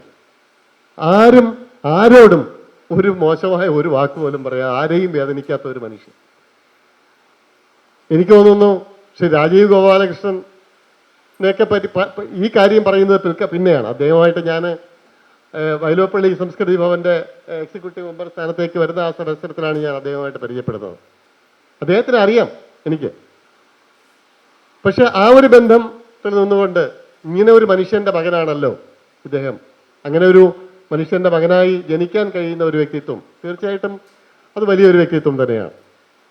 മനോരമയിൽ അദ്ദേഹത്തിൻ്റെ ഒരു ന്യൂസ് പോലും ഞാൻ കൊണ്ടുകൊടുത്തിട്ട് പ്രസിദ്ധീകരിക്കുന്നത് പറഞ്ഞിട്ടുമില്ല.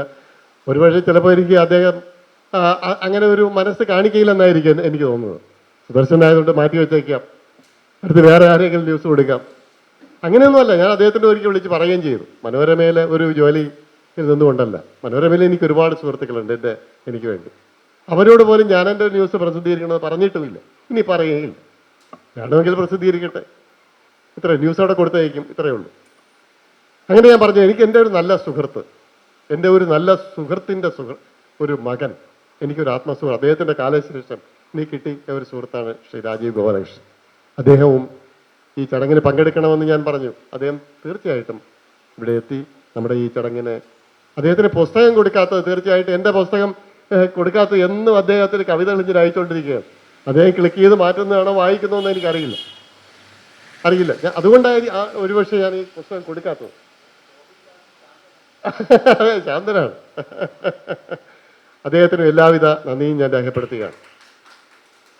പിന്നെ ഇവിടെ നന്ദി രേഖപ്പെടുത്താനുള്ളത് എൻ്റെ പ്രിയ സുഹൃത്ത് ശ്രീ കെ എസ് രാജശേഖരൻ അവരോടാണ്.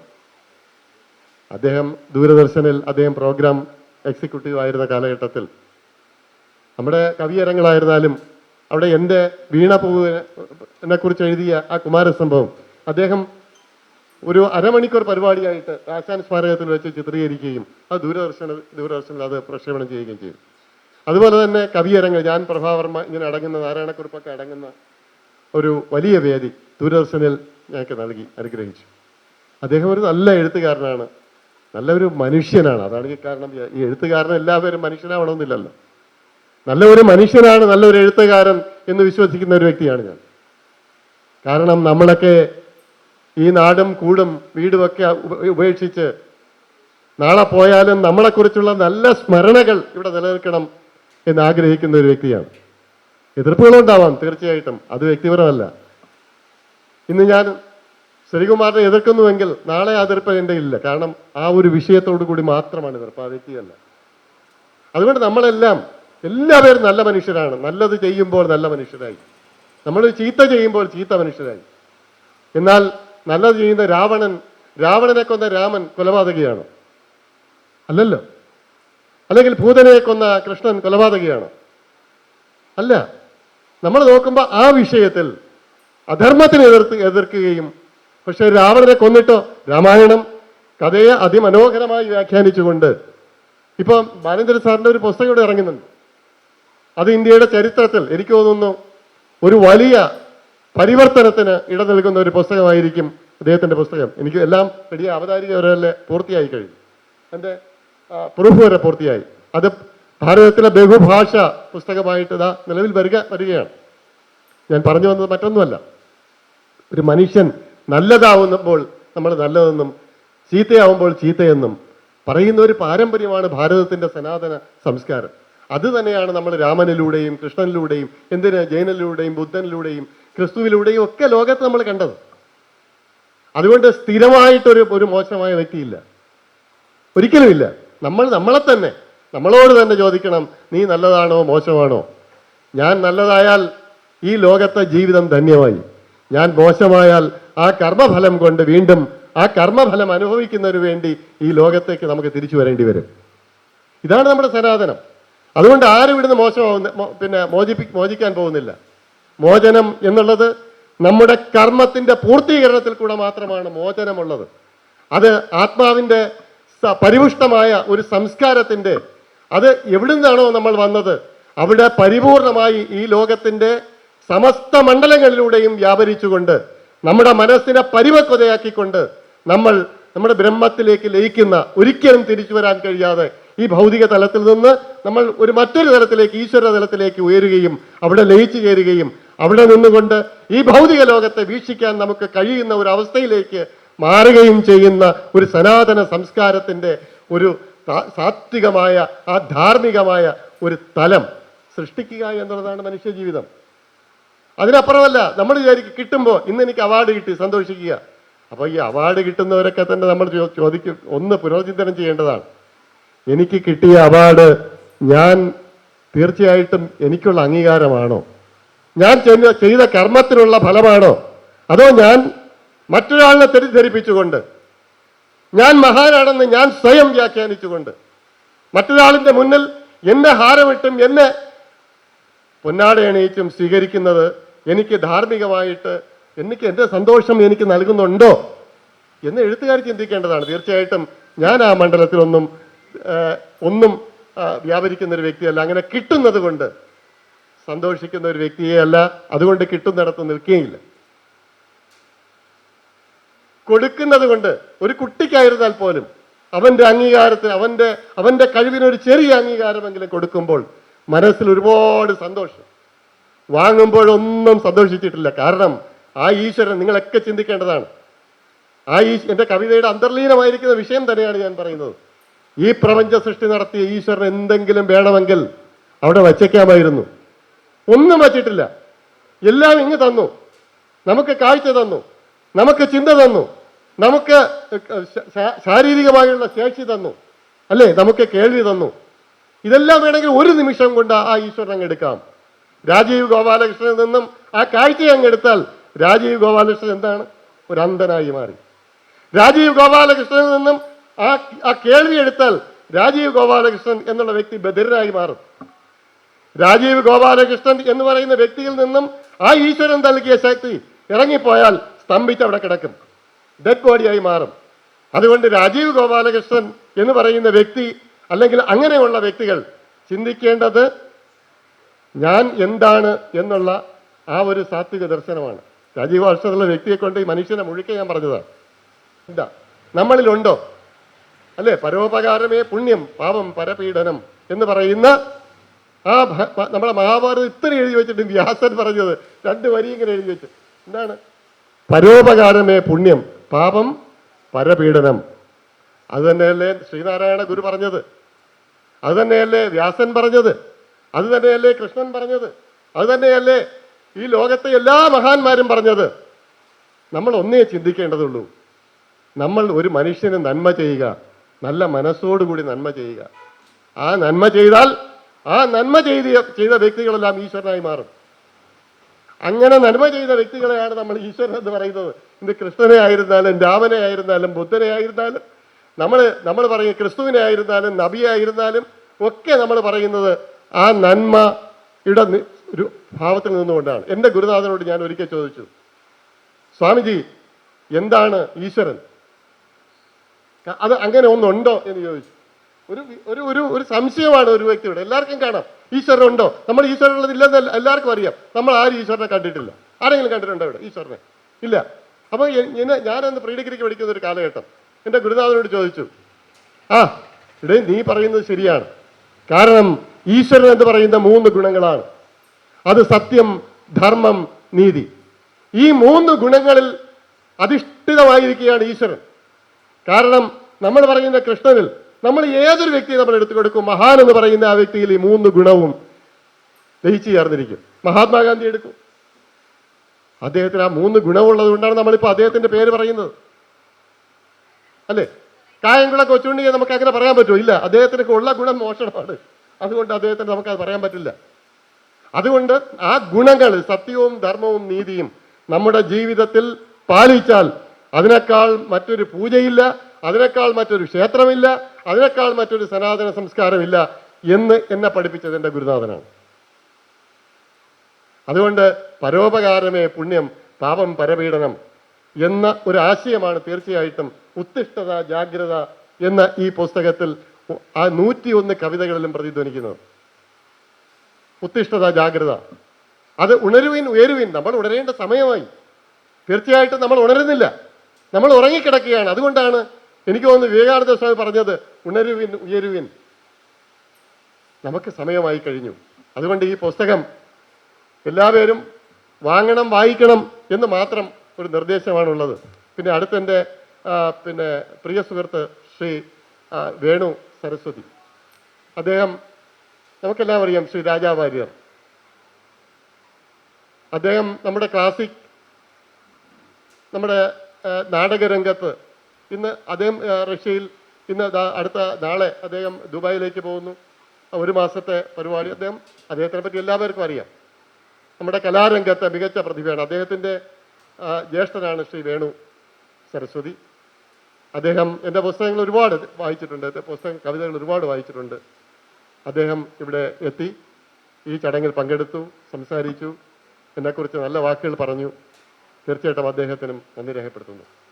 അതുമാത്രമല്ല, ശ്രീ ജയ ശ്രീകുമാർ, നമുക്കറിയാം ഈ പ്രസ്ഥാനത്തിൻ്റെ എല്ലാ ചരടും വലിക്കുന്നത് അദ്ദേഹമാണ്.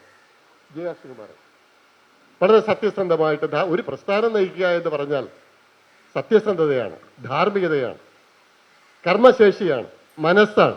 അതുകൊണ്ടാണ് ഈ പ്രസ്ഥാനം ഇന്ന് വളർന്നു വലുതായത്. തീർച്ചയായിട്ടും ബാലേന്ദ്രൻ സാറുണ്ടെങ്കിലും ബാലേന്ദ്രൻ സാർ സർവ്വശക്തിയും പകർന്നു നൽകി ഈ സ്ഥാപനത്തിന്. ഇപ്പൊ കുതിര നേരെ പോയില്ലെങ്കിൽ നിങ്ങൾ അതൊരു സാറൊരു പാർത്ഥസാരഥിയെപ്പോൾ നിൽക്കുന്നുണ്ട്. തീർച്ചയായിട്ടും ഈ സ്ഥാപനത്തിന്റെ ഉന്നമനത്തിന് വേണ്ടി എന്നും പ്രയത്നിക്കുന്ന ആ മഹതിക്ക് എൻ്റെ നന്ദി രേഖപ്പെടുത്തുകയാണ്. അതുപോലെ തന്നെ ശ്രീ സിന്ധു സുരേഷ്, ഈ പ്രസിദ്ധീകരണ രംഗത്ത് നമ്മൾ പറയുന്ന ഈ സദ്ഭാവന ട്രസ്റ്റ് ഉണ്ടായ കാലം മുതൽ സിന്ധു സുരേഷ് കേരള കൗമുദിയിൽ ഒരു ഉദ്യോഗസ്ഥയായിരുന്നു. അവിടെ നിന്ന് സിന്ധു സുരേഷ്, ഞാൻ ചോദിച്ചു, സിന്ധു എന്തുകൊണ്ട് കേരള കൗമുദിയിൽ നിന്ന് വന്നു, ഇവിടെ വന്നു?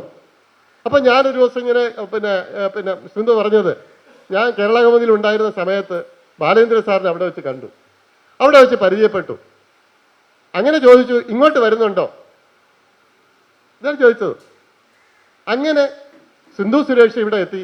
ഈ പ്രസിദ്ധീകരണം 500ഓളം പുസ്തകങ്ങൾ പിന്നെ പ്രസിദ്ധീകരിക്കുക എന്ന് പറഞ്ഞാൽ അതിൻ്റെ പിന്നിലുള്ള ത്യാഗം എന്ന് പറയുന്നത് ചെറുതൊന്നുമല്ല. ഒരു പുസ്തകം പ്രസിദ്ധീകരിക്കുക ഭംഗിയായിട്ട്. കേരളത്തിൻ്റെ അങ്ങോളം ഇങ്ങോളമുള്ള ഈ പുസ്തക പിന്നെ പ്രദർശനങ്ങളിൽ സിന്ധു സുരേഷ് പങ്കെടുത്തുകൊണ്ട് ഈ പ്രസ്ഥാനത്തിനെ ഉത്തരോത്തരം വികസിപ്പിച്ചെടുക്കുന്നതിന് വേണ്ടിയുള്ള പ്രയത്നത്തിലാണ്. തീർച്ചയായിട്ടും ഈ ഉത്തിഷ്ഠത ജാഗ്രത എന്നുള്ള പുസ്തകവും സിന്ധു സുരേഷ് ഇവിടെ എൻ്റെ നേതൃത്വത്തിലൂടെ പ്രസിദ്ധീകരിച്ചു. സിന്ധു സുരേഷിന് എൻ്റെ പ്രിയ സഹോദരിക്ക് എല്ലാവിധ നന്ദിയും രേഖപ്പെടുത്തുകയാണ്. അതുപോലെ തന്നെ ബിയോണ്ട് ശ്രീകുമാറിൻ്റെ തുടക്ക കാലഘട്ടം മുതൽ എനിക്കറിയാം. അദ്ദേഹം ഒരുപാട് ഭാഷാ ഇൻസ്റ്റിറ്റ്യൂട്ടിൻ്റെ തമ്പാൻ സാർ ഉണ്ടായിരുന്ന സമയത്ത് പോലും ഭാഷാ ഇൻസ്റ്റിറ്റ്യൂട്ടിലെ സജീവ പ്രവർത്തകനാണ്. ഇപ്പോൾ BSSൻ്റെ എല്ലാ പുസ്തകങ്ങളും ബാലേന്ദ്ര സാർ തന്നെ എന്നെ ശ്രീകുമാറിനെ പറഞ്ഞില്ലെങ്കിലും അദ്ദേഹം തന്നെ ശ്രീകുമാറിനെ പറ്റി ഒരുപാട് പ്രശംസിച്ചുകൊണ്ട് എന്നോട് പറഞ്ഞിട്ടുണ്ട്. ശ്രീകുമാറിൻ്റെ ആ ഒരു മനസ്സും. അങ്ങനെ എൻ്റെ ഒരു പ്രിയ സഹോദരൻ ശ്രീകുമാറിനും എൻ്റെ എല്ലാവിധ ആശംസകളും നന്ദിയും രേഖപ്പെടുത്തുന്നു. ഇനി അവസാനമായി എനിക്ക് പറയാനുള്ളത്, ഈ പുസ്തകം ഇവിടെ പ്രകാശിപ്പിക്കാനെത്തിയ ശ്രീ V മുരളീധരൻ സാറിനോടാണ്. അദ്ദേഹം ഇവിടെ ഈ പുസ്തകം ആദ്യം പ്രകാശിപ്പിക്കണം എന്ന് പറഞ്ഞ് പ്രകാശനം ചെയ്യാൻ VD സതീശൻ അവരുടെയാണ് ഞാൻ തമ്പാൻ സാറിനോട് നിർദ്ദേശിച്ചത്. അപ്പോൾ VD സതീശൻ എറണാകുളത്ത് ആയിരുന്നു. പിന്നെ ഒന്നുകൂടെ അദ്ദേഹത്തിനെ ശ്രീ നമ്പൂതിരി സാർ വിളിച്ചു. അപ്പോൾ പറഞ്ഞു, നാളെ പറ്റുമോ എന്ന് ചോദിച്ചു. കുറേ വിളിച്ചതിൻ്റെ നാളെ പറ്റുമോ എങ്കിൽ വൈകുന്നേരം. അപ്പോൾ എങ്ങനെയാണ് നാളെ പറ്റുക? ഒരു ദിവസത്തെ ഗ്യാപ്പിൽ പറ്റില്ല. കാരണം എല്ലാം അറേഞ്ച് ചെയ്യാനും ഒരു നോട്ടീസ് എങ്കിലും അടിച്ച് പത്രത്തിൽ ഇന്നത്തെ പരിപാടിയിലെങ്കിലും വരണമല്ലോ. അപ്പോൾ അങ്ങനെ അത് മാറ്റി. അങ്ങനെയാണ് ശ്രീ വി മുരളീധരനെ നമ്പൂതിരി സാർ നിർദ്ദേശിക്കുന്നതും അങ്ങനെ ഈ 2 ദിവസത്തെ ഗ്യാപ്പിലെങ്കിലും നമുക്ക് കിട്ടുന്നതും ഭംഗിയായിട്ട് ഈ ചടങ്ങിൽ ഈ പുസ്തകം പ്രകാശിപ്പിക്കാനും കഴിഞ്ഞത്. വി മുരളീധരൻ എല്ലാവർക്കും അറിയാം. അദ്ദേഹം വളരെ നമ്മുടെ ഭാരതീയ സംസ്കാരത്തിൻ്റെ ഒരു ചുവട് പിടിച്ച് മുന്നോട്ട് പോകുന്ന ഒരു പാർട്ടി പ്രവർത്തകനാണ്. അദ്ദേഹം ഇവിടെ വന്നതിൽ എല്ലാവിധ ആശംസകളും നന്ദിയും അദ്ദേഹത്തോടും രേഖപ്പെടുത്തിക്കൊണ്ട് ഈ ചടങ്ങിൽ ഇത്രയും സമയം ഇവിടെ ക്ഷമയോടുകൂടി കാത്തിരുന്ന എല്ലാവർക്കും ഒരിക്കൽ കൂടി എൻ്റെ നല്ല വാക്കുകൾ ആശംസിച്ചുകൊണ്ട് ഇനി ആർക്കെങ്കിലും അതുപോലെ നമ്മുടെ ഇവിടുത്തെ ഈ ക്യാമറ അതുപോലെ വീഡിയോ ഒക്കെ ഉപയോഗിച്ച എല്ലാവർക്കും, മറ്റൊന്ന് ഇവിടെ കവി അരങ്ങിൽ പങ്കെടുത്ത എൻ്റെ പ്രിയ സുഹൃത്തുക്കൾക്ക് എല്ലാവർക്കും ഒരിക്കൽ കൂടി നന്ദിയും ആശംസകളും അർപ്പിച്ചുകൊണ്ട് എൻ്റെ പ്രസംഗം അവസാനിപ്പിക്കുന്നു. നന്ദി, നമസ്കാരം.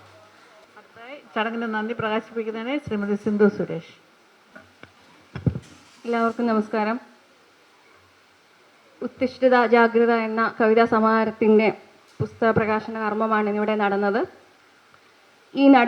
ഈ ചടങ്ങ് ധന്യമാക്കിയ ഈ വേദിയിലിരിക്കുന്ന ഓരോ പ്രമുഖർക്കും അതുപോലെ തന്നെ ഇവിടെ കൂടിയ ഓരോ സുഹൃത്തുക്കൾക്കും എല്ലാവർക്കും ഒറ്റവാക്കിൽ നന്ദി പറഞ്ഞുകൊണ്ട് നിർത്തുന്നു. നന്ദി, നമസ്കാരം.